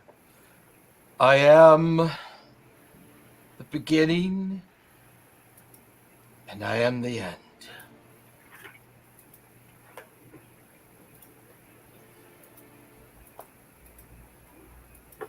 Funny joke. Who are you? I am the beginning. I am the end. They never really move. Their eyes don't change. You see no movement of face or mouth. It's just this. It's got that feeling of thaumaturgy, just this booming voice echoing down from the hooded figure. Can I? Do I feel like this is the individual Kettler was talking to me about, or is this something completely different? This feels similar, but slightly different. Okay. Do you go by any name? I go by all names, child. I am the beginning. I am the end. All right. I'm just going to step forward a little bit, just in front of the group. Sibling, we're looking for another, I think, similar to you. It's lost to my parent god. Have you encountered them here? Gods are not a concern of mine. No, I don't think they are, but what about this reality? It feels like this place is causing upheaval across the plains. We're trying to minimize that, to bring the status quo. You speak of reality as if it is a certainty of what you experience. Your minds are funnels of opportunity and challenge that you feel like you must make. This is choice. Your will is an entity of our existence. Faith gave birth to the gods. We gave birth to faith. We are the primordial beginning of all that is. I don't pretend to understand all that. I'm but a mortal to Baxi. But I got to play with my character. Can I see if I can pick Earthen's pocket and get the chunk out? Yeah, because he'd have it in his pocket. Yeah, give me a sleight of hand check. That is a 26. That'd be his passive. Like, all of you watch as Earthen's in front, And almost very absentmindedly, Spot plucks a stone out of Earthen's pocket to hold it up while he's having this conversation. And you watch as the primordial visage looks down for the first time, its gaze casting down towards all five of you. You can hear Winter's voice. I don't know if I like this. And as Stop it, you idiot! And as Spot holds the stone, you watch as it suddenly glows with a very effervescent brightness that almost immediately fades. That stone is empty. Bring us our missing person, entity, God, call it what you will. Bring them back to us. That's what my god has told me, but I should be doing. But we need more information than that. What is this? You have all the information you could ever possibly need. You have choice, you have free will, and you have purpose. And you know what you must do. And there's this explosion of energy. Your ears go deaf for a brief moment. Things crackle around you. And as your vision fades, Spot's still holding the stone. All of you are standing on a cliff face, looking straight down into a valley that is filled with mining equipment. Off in the distance, you could see a great air dirigible kind of moving by. And you could see hundreds of people working at a frantic pace at the perimeter of this great mining pit down below. As you realize that you're now at the edge of the excavation site, looking down. It is morning, because you could feel the heat of the sun rising behind you, permeating through the cold frost of a morning that's been taken. You figure you've lost about 12 hours. You see what I mean? He doesn't like when you question him. Give me the stone, Spot. He is horrifying. He just tosses it back over to you.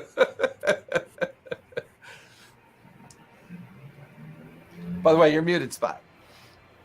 I'm going to put the stone, I'm going to peel the strings of my vial and put the stone in there. Okay. Well, that was interesting. At least we didn't have to walk all the way through. Now what do we do? At least we knew we were headed in the right direction. Oh, that's another way of thinking about it. Yes, I agree. But now what do we do? I mean, we can't ignore the fact that there's something much larger at play here. The cat lord did specifically say below, and yeah, but we know what's down there. Xanath already told us. Just saying, that sounds kind of like the entity that we want to trap. I think our intuition might be correct on that. Or do we find the two that set their way there, gather them, and leave? I like that. I mean, wait, this is pretty out of our depth. We came here for the clan, for the eggs. Yes, but then we is had that really a sensible decision to make? They believe they're coming here anyway. Right, they can solve their own problem. They're capable enough. We need to secure the eggs, because if we don't, in 100 years, that betrayer god will be released. And there's something connected with this stone, as I hold up the vial, and whatever is outside of the eggs. Guarding or whatever it's doing. Look, not that long ago, we were in Nicodranus, accepting a deal to find the last of the Wanderman Assembly, right? This is what we were supposed to do. Then he killed Puck. Well, to be fair, Puck wandered into an alley unprepared. Oh, you mean the other? Yes. Wow. Yeah. Yeah. We, So many we need to times. bring that up every time, or Look, I understand, but we've got proof now that this Wanderman exists. All we've got to do is take that proof back, and we can move on. We're done.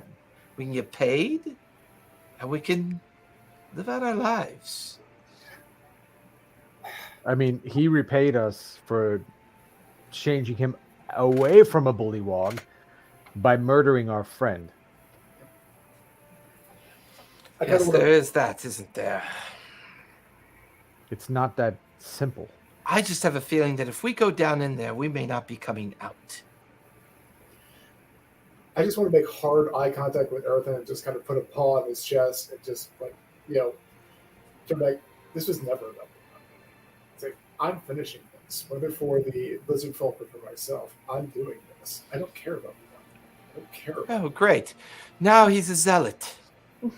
Just the other day, he wanted to visit haunted pirates. Now I did. they're a zealot. This is all changing us too much. Who is it changing? You? The disparity on this island. You know how long I've my search for a place for my family. Maybe I'll never find it. But my search for a place of the family, a world for us, is a world of equality. And this island is certainly not that. But I can't leave it alone. You saw how everyone was in the underdwell. You saw everyone. You saw what happened to all the gnomes that were used up, discarded, and cast aside as they're nothing. We saw what happened there, and we know what the elite of Gnomework are doing here. I mean, we see that before us now. And I don't know, Ethan. It sounds if like any you of this- either have hope or faith all of a sudden. Where'd this come from? it's not faith. It's a belief I always had of the fairness that all should have. Tell me something, Ethan. When a fly is trapped in a spider web, does it have as much equality as the spider about to feast on it? Or did the fly make a poor choice? There are natural predators and there are natural prey. And that is the will of nature and as nature rolls. But what is happening here is a handful of spiders collecting all the flies. And there will be no more flies. When there are no more flies, what happens next? You watch as Winter puts her bow on and kind of like steadies herself. And she looks at the trail down, starts to make a few steps down towards the basin of the valley in the direction of the excavation site. What's happening here, Ethan, is not natural. And she just starts walking the pathway Exactly. down into the valley. Exactly. I'm following her. Okay. Ethan starts following her down. I assume that we are still super beat up from our fight, right? No, because while you were in the Vale, you got the effects of a long rest. Oh, incredible. Yep. Love it. I'll take that Because off. you lost That'll 12 be hours nice. of your time. Okay. Yeah. Yeah. What felt like moments of like maybe an hour to you guys, 12 hours actually went by. It's now actually the following morning of the third day of your travels. Amazing.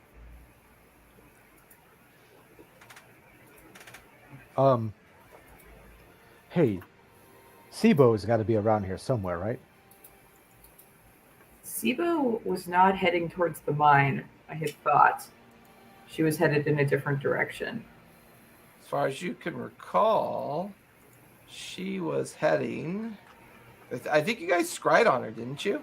We did. We scryed on her and Yeah. she was close to the volcano. She was like at the base of the volcano, I thought. Yes, she is closer to Lava Worm Reach. Okay. Whereas you guys are now north of the Ember Fields, on the other side of the. Actually, you guys are like at the Ember Fields, which is where the excavation site is, far north of the 2 days travel it would have taken you to get here. Okay. Oh my God, your Puss in Boots gif is hysterical, Spot. Oh yeah. Absolutely love it. Come on, we're doing this. I like look back over my shoulder because I'm assuming they're all still standing up on the ridge. Well, I mean, you and Winter are gradually making your way down the trail. Yes, You're I'm good. looking back at them like, Yeah. come on, let's go. We're doing Yeah, this. I mean, you guys are on like a 1,500-foot like inlet into the valley. I mean, it feels like it's probably a good day's journey to get down to the excavation site from this part. Yeah. I mean, unless you want to fly again. No, let's get going. You can be the bird this time. Puck, you punch his ears as he's very hesitant at first, but kind of nuzzles up against you as you kind of, nudge him forward. As all of you just start cautiously taking this hunter's trail down into the valley itself, always seeing in the background the idea of this place. Very much a focal point of excavation, mining, extraction. There are great mounds of detritus heaped like off in the distance along the main central mining pit itself. A mining pit that's beginning to look almost a mile in diameter. This great open hole in the ground with scaffolding and other arrangements around it. Every now and then, an airship floating over to a nearby stanchion, lowering crates of equipment down to the edge of the mining pit. So those are the dirigibles and stuff are still off in the distance. We're not. Perspective-wise, you're walking down into a valley and way off in the distance, maybe a good 4 or 5 miles away, you're seeing all this on the horizon. Okay. As we're walking, I'd like to try and get a survey of the pit, like looking for office or administrative areas. You can give me perception or investigation, your choice. Probably perception. I think I got a better. I just realized we played through our break. Yeah. Yeah. But I figured while I was doing the dialogue with everyone, people looked like they were getting up and doing stuff. So we'll just keep playing. A 24, 25, sorry, 25. 25? Yeah. Earthen begins to point structures out. Tall towers at the edge of the pit. Getting further down in the valley and then coming up a few hours later up into the hills that kind of roll down closer towards another series of smaller cliffs that lead further down at the base of where the great mountain range is to your right. That huge isolated volcanic field and that tall area that you guys had originally crawled over to get into the volcanic fields. You're now out of and far north of that now. You can see that a large town is constructed near the mining site. You could see caravans of wagons going in and coming out of the general area. There are towers, buildings, structures kind of smattered all around the edge of the excavation site, while the town itself appears to be pretty sizable. So you see all that there. I don't know if you've ever these kind of organizations, right? They work people to death. So typically though, there's only a few people hoarding all the power at the top. So if we can cut off the head, right, we can kill the snake. Or at least we can cause enough havoc to get what we want to happen. I doubt many down there are here because they choose to be. But I think we can learn more if we get to some administrative area. So maybe I'm going to point at what that town area. Maybe that is a place to get started. Or if we get close enough, I could try to fly up into one of those airships, and perhaps they have some information up there that they might be willing to part with. But I'm going to look at the three of them, Spot, Puck, and Winter. You know, I mean, these are the things that you guys really like to do, right? Well, towns that we could trust. I mean, Towns that we can trust. I mean, well, we're deep in enemy territory here, Earthen. I mean, the Underdwell, we knew that was a community we could rely on. Winter, I live in enemy territory. At any time. That certainly explains your paranoia. The one you remember who tried to murder us back in the city, right? Are you talking about Mason? He is only one of many who have tried. I was chased out of a town, and you know they certainly still. You saw the posters. Yes. Everywhere is dangerous. Everywhere is enemy territory. For you, especially anywhere that this disgusting imbalance of power exists. Earthen, why are you on the run? What did you do?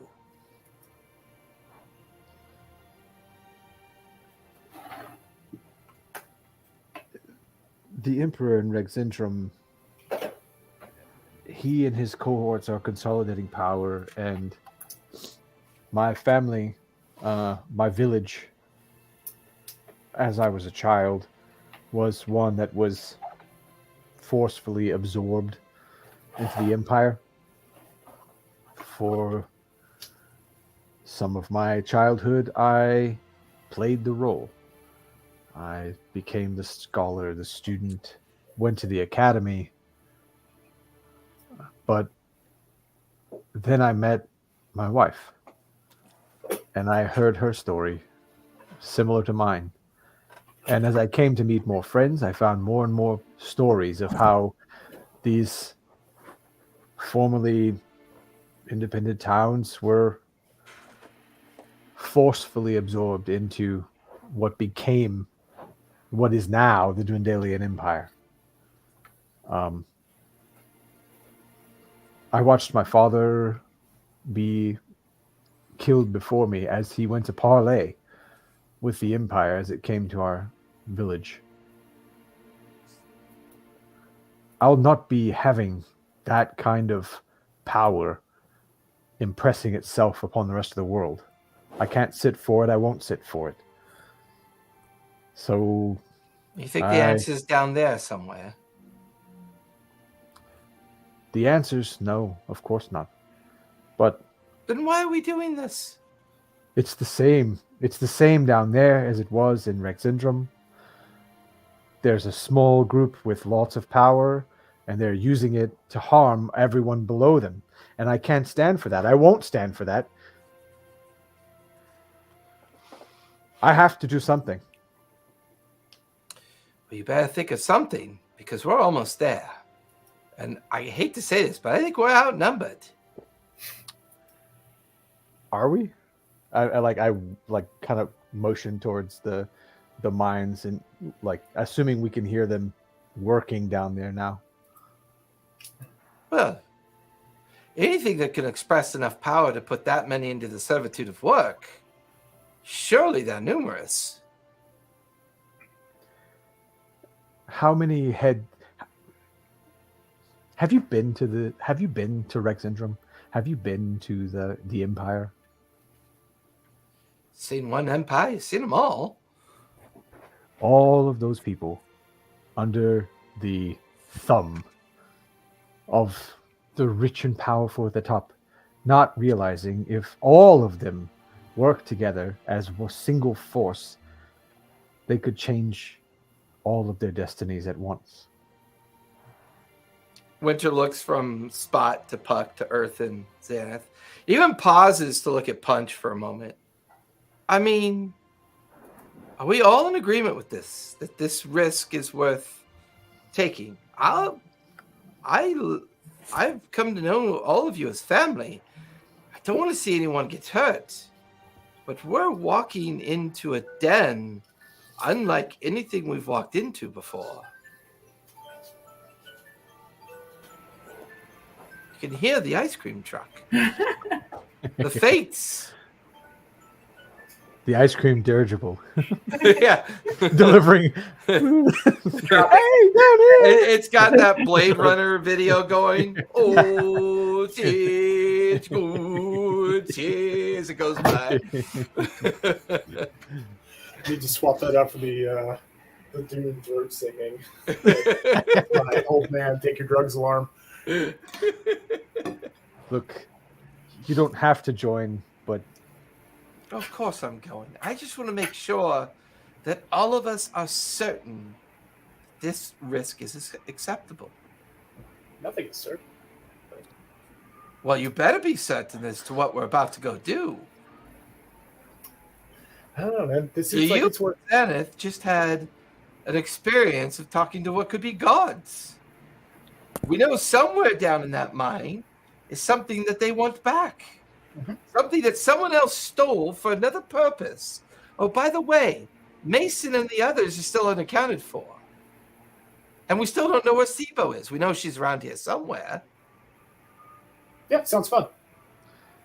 look, do you really Hey, believe she's fine. you really think there's She just more like than winks one? at you. You really think there's more than one destination at this?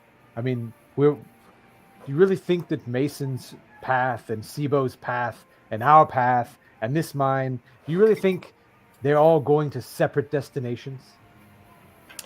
I think Sibo has found something that she thinks is important. She's gone to seek it out.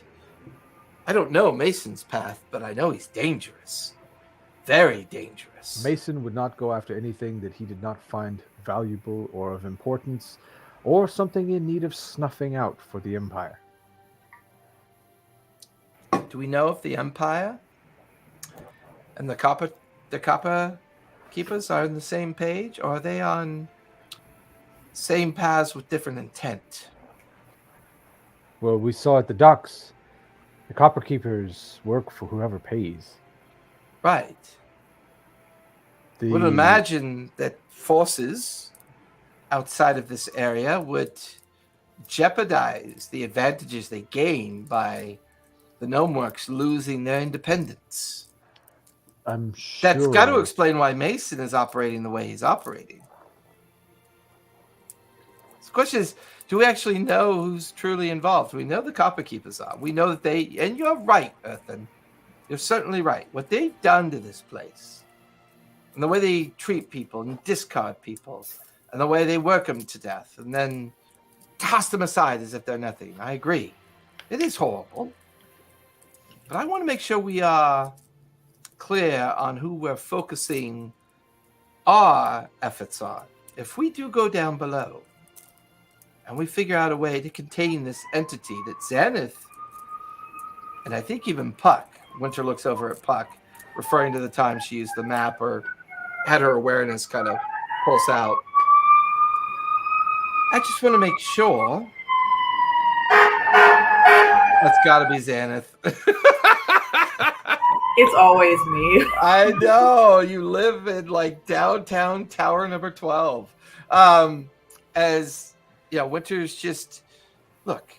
I just want to make sure that we've seen all of those that we believe are our enemies, or the focus of what we should be doing here. If we can get to, is our plan to sneak in, find the clutch, use the stone on the entity that's been corrupted by the Copper Takers, and make our way out?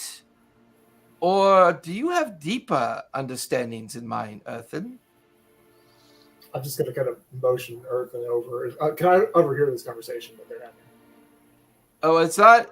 You guys are all. It's not a private together. conversation. Yeah. I just want to make sure I wasn't like 30 feet away from y'all. No, you're all grouped together, gradually making your way down into the valley and coming up the green hills that will take you to the the bluffside beach cliffs that then look down into the town, the organized kind of like internal workings of the mining excavation pit.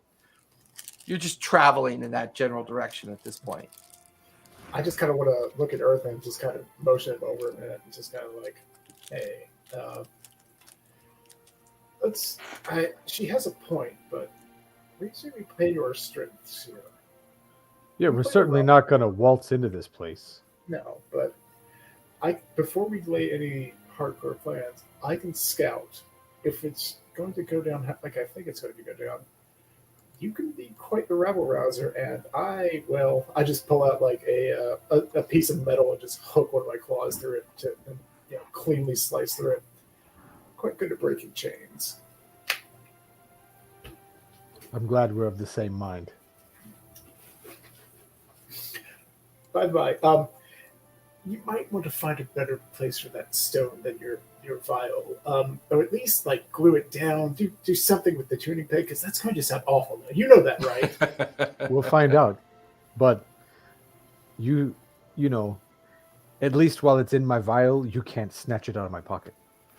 We're gonna do a dex check, see if I can steal it from while he watches me. Damn it! That's only a 16. Yeah, oh yeah, you're like, whoa, buddy. I'm gonna like smack it on his hand, on his knuckles, like. Wow. See what I mean? Sounds terrible now. Can I look at Puck and see how she's reacting to this conversation? I leave that up to Puck to see if she's carrying emotions externally or if she's internalized them. I guess internalized.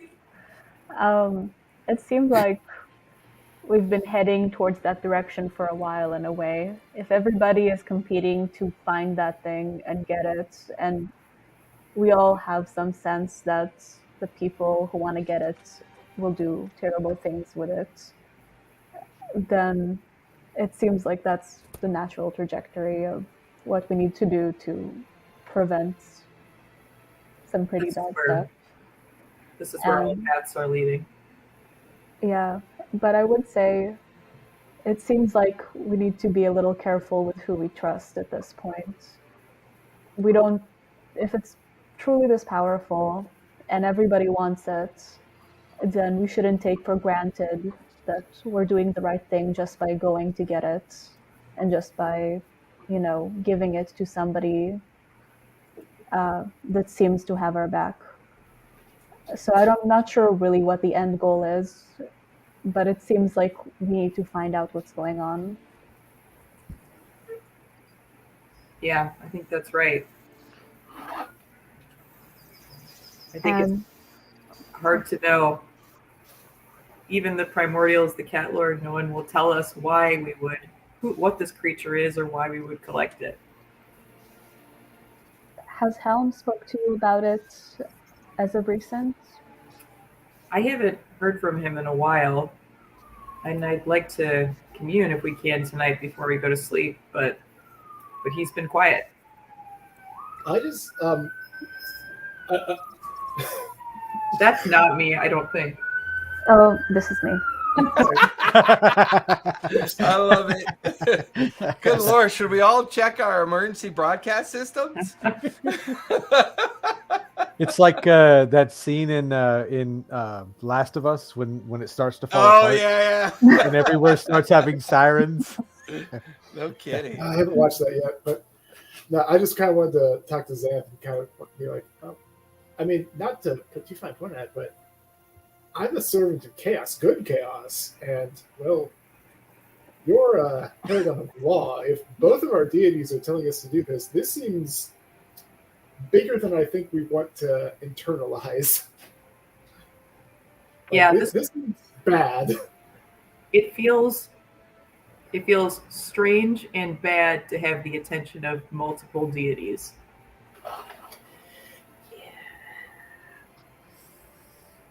Sounds fun though. Stink.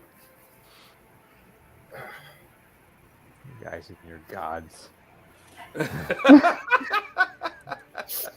Agreed. And, like, you can hear Winter mutter under her breath. Now that we definitely agree, Nathan. If I can't see it, if I can't touch it, and I can't taste it, it's probably not real. Are you saying you want to lick the rock Yes. too? No, I don't. And why does she do that? That's so I was weird. gonna say, you know what's the safest place for that rock? No, no, She's not not at gonna all. eat it. Does she Not want at to all. eat the rock? Look at it. It's beckoning me. Yeah, I just want to look at it. Uh-huh. I kind of want to taste the rock. She gets it. They get it. A little. You had your chance. Well, So you guys continue to wander through the rolling hillside. You can hear the sounds of the excavation off in the distance, the occasional either arrival or departure of an airship. You finally make it by sundown to the edge of the beach cliff that looks down a sheer 100-foot drop down into the beached area. And then it gradually goes over to some foothills at the base of the rock and the beginnings of that edge of the map that would take you back into the volcanic fields. Are And we you're able close to enough see- now that this place is busy. There's a lot going on. And even as the sun sets, not only does the excavation pit light up with thousands of torches, the town is lit, the watchtowers along the excavation site are lit. You could see spotted campfires. And now for the first time, off in the direction of the waters north of here, since you're now close to this northernmost part of No More Island, you can see dozens of ships anchored out at bay. Dozens of them. Can I make out any emblems? Are they all copper keepers, or is it a mix? Is it a wash? You can give me a perception. See if you can notice anything. I'll take also, that. should we try and reach out to the Sawtooth clan, since we're kind of what's the word, bailing on them? Who's bailing on them? No, we're not. I'm not Wait, bailing on them. weren't we supposed to, get the eggs? They're in the pit. Right? Wait, maybe I'm confused. Sorry, what? Yeah, the eggs are in the pit. They're adjacent somehow to the mining pit. Yeah, Oh, one okay. of, I think, Xanath's scries had her going down into the Through pit. the mine, yeah. She went And through the somewhere mine. down there, she saw an egg chamber with some type of dragon-like creature that was hovering over them. And we Okay. think the creature, the dragon creature, is maybe the creature that needs to be sealed Possibly. in the. You've had a couple instances where a strange shadowy form that felt either despondent or trapped in relation to it being used for a purpose it wasn't meant for, Mhm. has interacted with you on a couple occasions. More importantly, when you were exposed during one of your scries. Oh, okay. I just wanted to make sure. For some reason, I thought that this would contradict with the egg. No, the you're on egg the right. objective. It's all You're the on same a way. path. Let's put it that way. Yeah. Currently, you guys have camped on the upper bluff in enough of a kind of like secluded area to give yourself a nice viewpoint downward.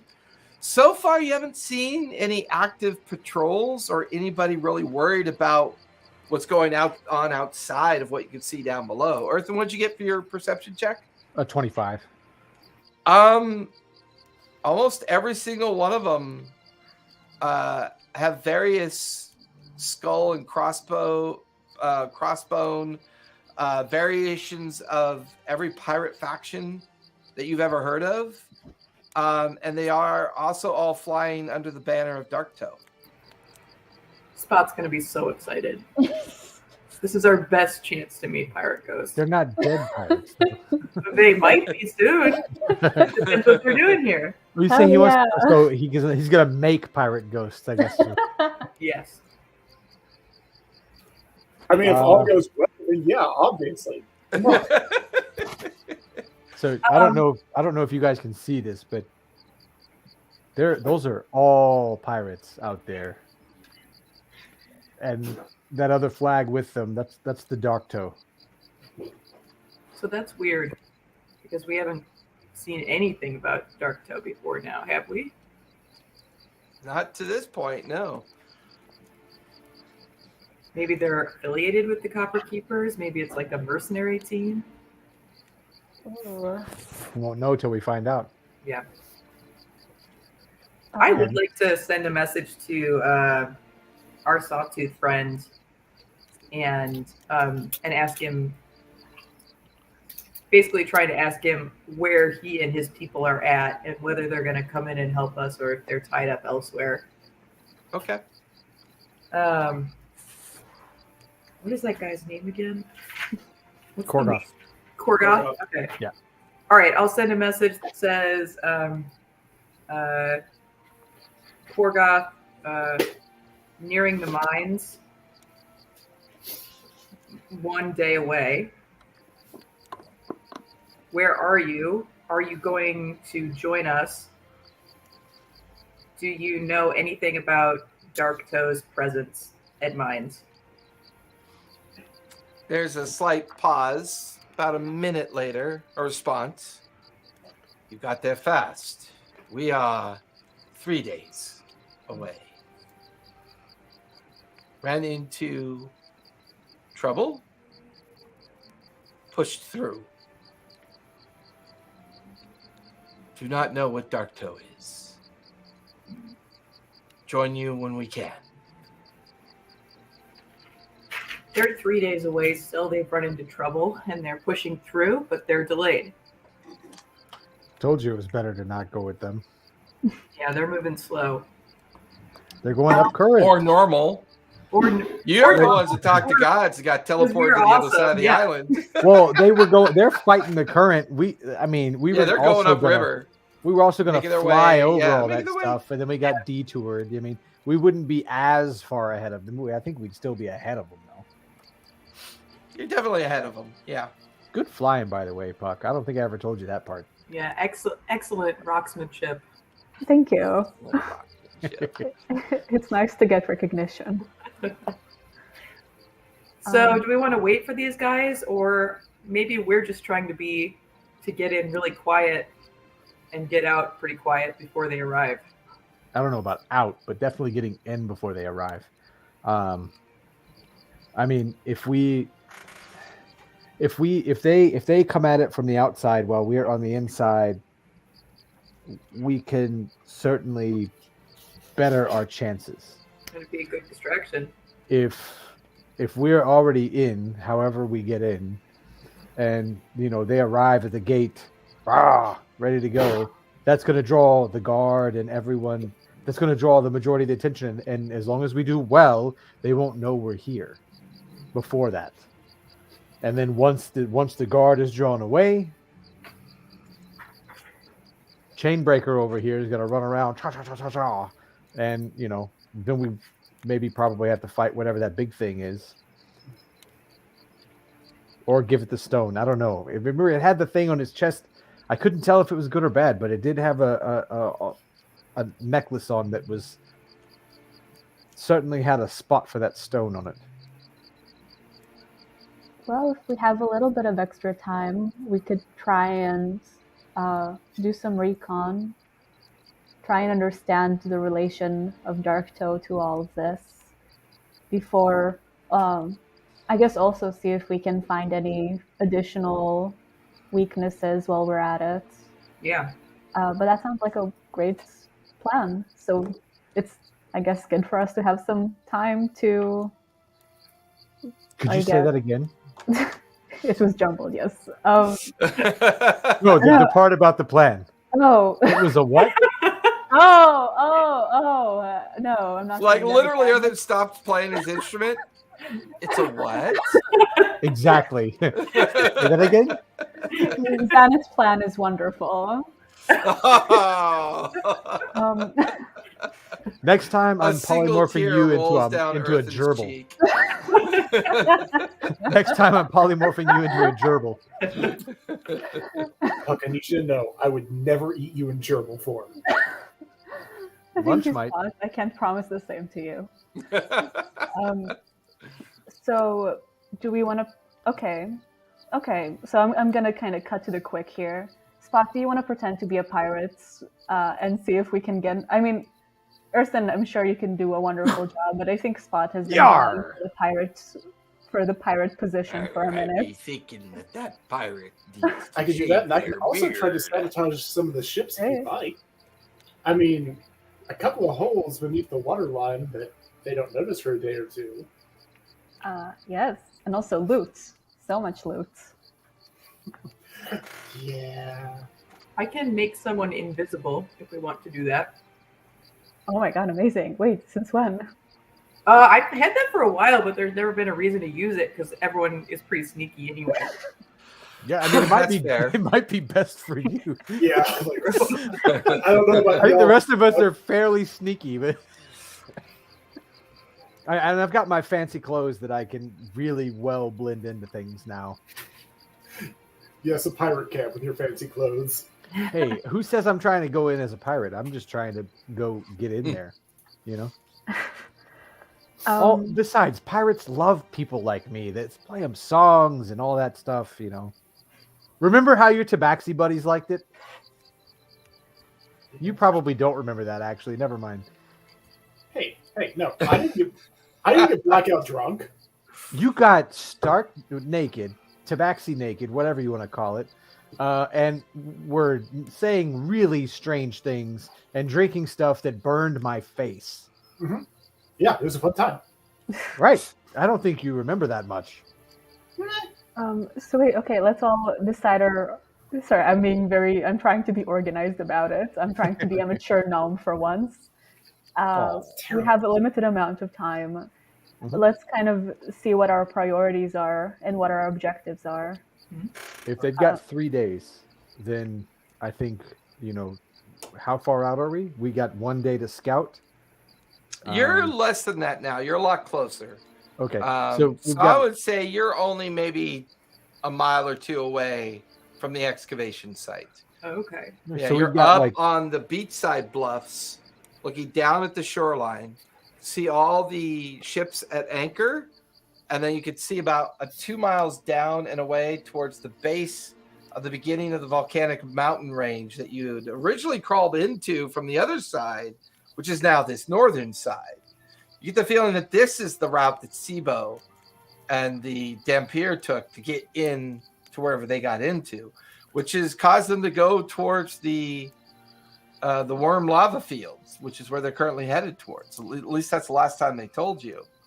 And somewhere deep in the volcanic fields is Mason and the what was their names? Devon and the Martinet, which he seems to have been feeding on for a little bit since the last time I think Xana scryed on him, because he was also scrying as well when she came across them. Mm-hmm. We haven't been aware of any scry attempts since then, right? That would have been a couple days ago. We haven't noticed anything. I mean, the most common way of knowing that is detect either invisibility or detect magic. Okay. I mean, if you want to ask, I can do that. Yeah, I mean, I don't know. How worried are we about him scrying on us now? I mean, you having the thought now makes me think that we should All right, yeah. consider Hey, it. did we check if anyone's scrying on us? Weird request, but yeah, okay. Detect magic or see invisibility. Yeah, I don't have see invisibility, but I do have detect magic. So. Okay. You cast it, pulse it out, walk the campsite a little bit, check the edge of the bluff. Looking up, you even take the moment to invoke your ring and fly up and just double check a little higher above the campsite. So far, no sign of anybody scrying. Since it's concentration, I'll keep it up for the 10 minutes, I guess, just in case. All right. So, everything. I'm hoping I'm not getting ahead of myself here too much. this is really for anyone. I don't know a lot about the arcane, but I'm assuming all the pirate ships in the harbor are not going to be sympathetic to our cause. Anybody feel different about that? I'm not going to. Yeah, but what did that have to do with arcane? Hang on, I'm getting there. Remember, Spot's mind is like this until it finally gets like that. What I'm thinking about is, I know we were talking about having me talk to them, but once we assure ourselves that they're not going to be sympathetic to our causes, I don't know that I need to talk so much. I can walk across and cut holes in them, and I'm kind of wondering, we're holding on to 20 pounds of residuum. I kind of feel like I can make those ships go boom without a whole lot of effort. But I mean, without a doubt. I'm sorry, I didn't hear you. Without a doubt, yeah, that would definitely go boom. Okay, but I don't know how to rig those up. I could definitely probably plant them, but Fuck, you were about to say something?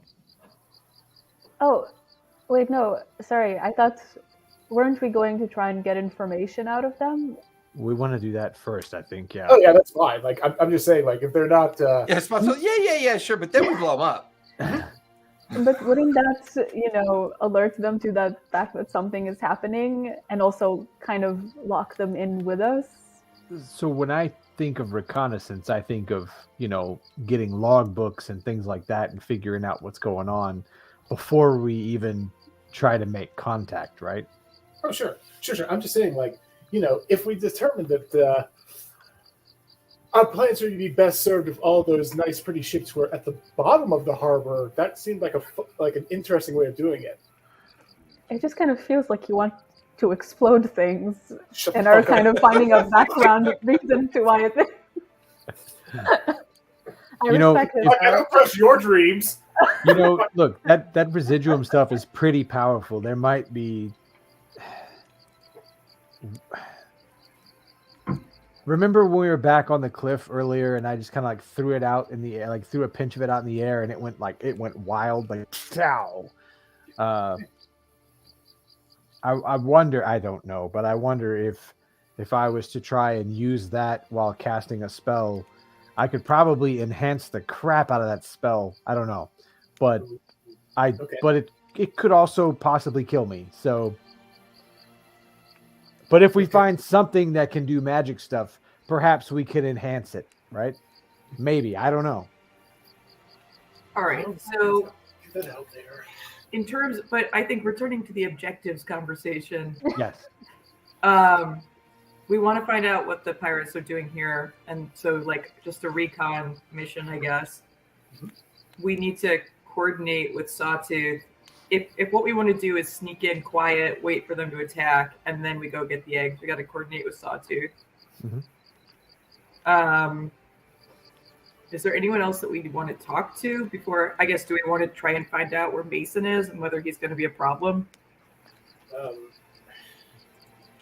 Last time you scryed on him, he was like almost halfway across the basin, right? He was, I think, on his way in this direction, right? I thought he was going in towards the middle of the area. It felt more like Lava he Worm was Reach. going towards the Shadow Peaks. Okay. Oh, so he's way far away because we're at 3, right? Right, because he was already north of the Veil, of the Mist's Veil. So it felt like he was going through and trying to get towards the Shadow Peaks while Sibo was heading for Lava Worm Reach. Okay. So maybe Mason is just not a priority. Well, whatever he's up to has to be really bad, and he definitely knows things that we don't. That is We could try to scry on Mannheim. Yeah, that's true. Because remember, he wasn't in prison, right? He was taken by or the not cops. prison, but he wasn't. Right. Yeah. Yeah, we could try and scry on Mannheim and see what's going on with him. I mean, the odds of him being somewhere nearby seem better and better with the more crap that's going on over here. Mhm.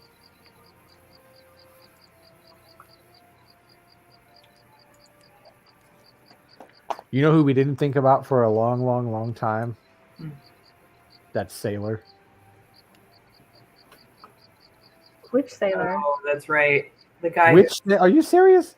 Which sailor? The one that got sacrificed to the freaking Oh, sea yeah. gods? Oh, But he yeah. was still alive, and something was going to happen to him, and he didn't know anything. But I thought that we thought he would be sacrificed when we were passing through the Veil, and the boat Uh-huh. has not gone through the Veil because anyone who would captain it is Not on the boat right now. yeah. But he's been on that turtle for a long time. Peroni, that's his name. Peroni. Ah, poor Peroni. Well, those pirates navigate those seas. Maybe they know something about whatever, I guess, agreement there is between mere people and the sailors who travel in this area. Maybe we can. Well, the Devon told us they used that special residuum thing on their boat to guide them through the little light thing to guide them through the veil. But we don't have that. Maybe one of these boats has that, or maybe someone knows about that and can create another one. You know who else we haven't talked to is our sneaky friend, Salinas. Yeah. Salinas, who we told to come back. And she was like, all right, I'll try and figure out how to do that. Yep. Haven't talked to her for a while. I mean, we can just make a night of it and just scry all night long and Fuck everyone. just shoot some messages out into the dark.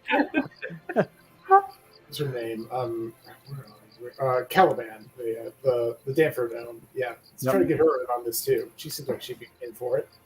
Yeah, although Sibo, here's the deal. Sibo can reach out to us, and she does not. And when we reach out to her, she's like, yeah, we've got it figured out. Oh, it's nothing, darling. Yeah, because I mean, her and Caliban are the two traveling towards the lava, the worm lava. Lava worm reach. Yeah. I mean, eventually we're gonna end up. I mean, at this point, you have no idea what Salinas is up to. Yeah. She was supposed to just keep the idols safe, the statues safe, and eventually try to join up with you again later in No Mercs. That didn't go so well. I mean,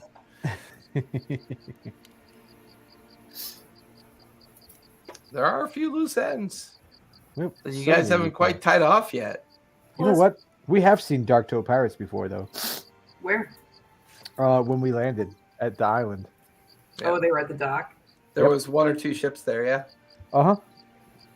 That was my first note of session 16. 20 sessions ago. I started flipping back through, and I saw it right there. Dark Toe pirates, among others.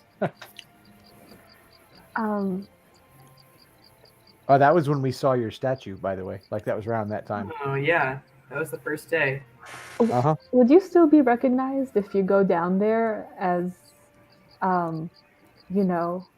the, I guess, avatar or I guess, so what are you? I don't know. I think it's better if maybe I'm just invisible or I've got a hood over my head or something. I don't know if these guys, I don't know that pirates are spending a ton of time hanging out at the Temple of Helm, so it... I mean, they tend to be more superstitious in the direction of the Stormlord. Mhm. It tends to be more of their... But they're not religious in the sense of the traditional way. You would know this just from common understanding of the difference between superstition and religion, right? I mean, everyone has their own... Like, the majority of people you run into don't necessarily believe in the gods in the same way that a clergy or ecclesiastical type person or a priest would. Most people are like, oh, I had a great day today. Thank God to Melora. Or, like, they use it almost in passing of reference and simplicity they don't necessarily believe it. However, sailors are highly superstitious. Whether you're merchant sailors, guild merchant, whether you're, sailors on a frontline navy for the Zohashians or the Concordia, it's all relevant to your own specific, sense of superstition. But pirates are very known to be very superstitious, and they usually invoke the Stormlord as a way of kind of protecting themselves from the superstition of the world. Even the sailors on our boat were superstitious. Yeah. They were. I mean, I don't think it involved. It's just if you're going to be on water that's going to kill you, you'll pray to whoever, do whatever to not get killed. Well, the Stormlord seemed to be involved in this as well, so if there is any connection there. You talked to his pet, right? I did talk to him. He hates me. It could just be you're not that charismatic. Maybe he's just kind of want to hear from you. So as this conversation continues into the night, as you begin to think about conversations of people that you haven't talked to for a while, the culmination of a journey from Nicodranus and being hired to find the last member of a surviving Wanderman Assembly family, and you begin to piece together the journey so far. The idea of the merfolk and other things that were crossed upon, the ruined ships near an abandoned island, arriving and seeing the very kind of clockwork island with a large city on it called Gnomework, and the sudden realization that there's something here that either people are after or trying to hide from those that are after it. All of which brought you to the defense of the Sawtooth clan and the defeat of a very maniacal dragonborn that was set on opening up the obsidian gate and letting something out. Whether they truly knew what that was, you're not entirely sure. But here, all these days later, knowing where others are or aren't, you make camp on the high bluffs above the bay and the mining site down below. And I think that's where we're going to stop tonight. That's a good spot because we're going to be on another break. We have Memorial Day weekend coming up, so we do not meet again until June 4th. So be sure to mark that on your calendars. You guys go ahead and linger. We're going to say goodnight to everybody. Thanks, everybody, for watching. We really appreciate you. Go to our About page to learn where you can listen to our past episodes over on Spotify. The studio will be closed as of 3 minutes from now, as I will be on vacation Monday evening until the following Tuesday. So the studio will be shutting down for a week as I take a break to go to fair and go have some fun. And go work again. And do some work again, but kind of a fun work environment at the same time. But hey, everyone, be safe, be kind, and don't forget to play a game. We will see you in 2 weeks. Good night, everybody.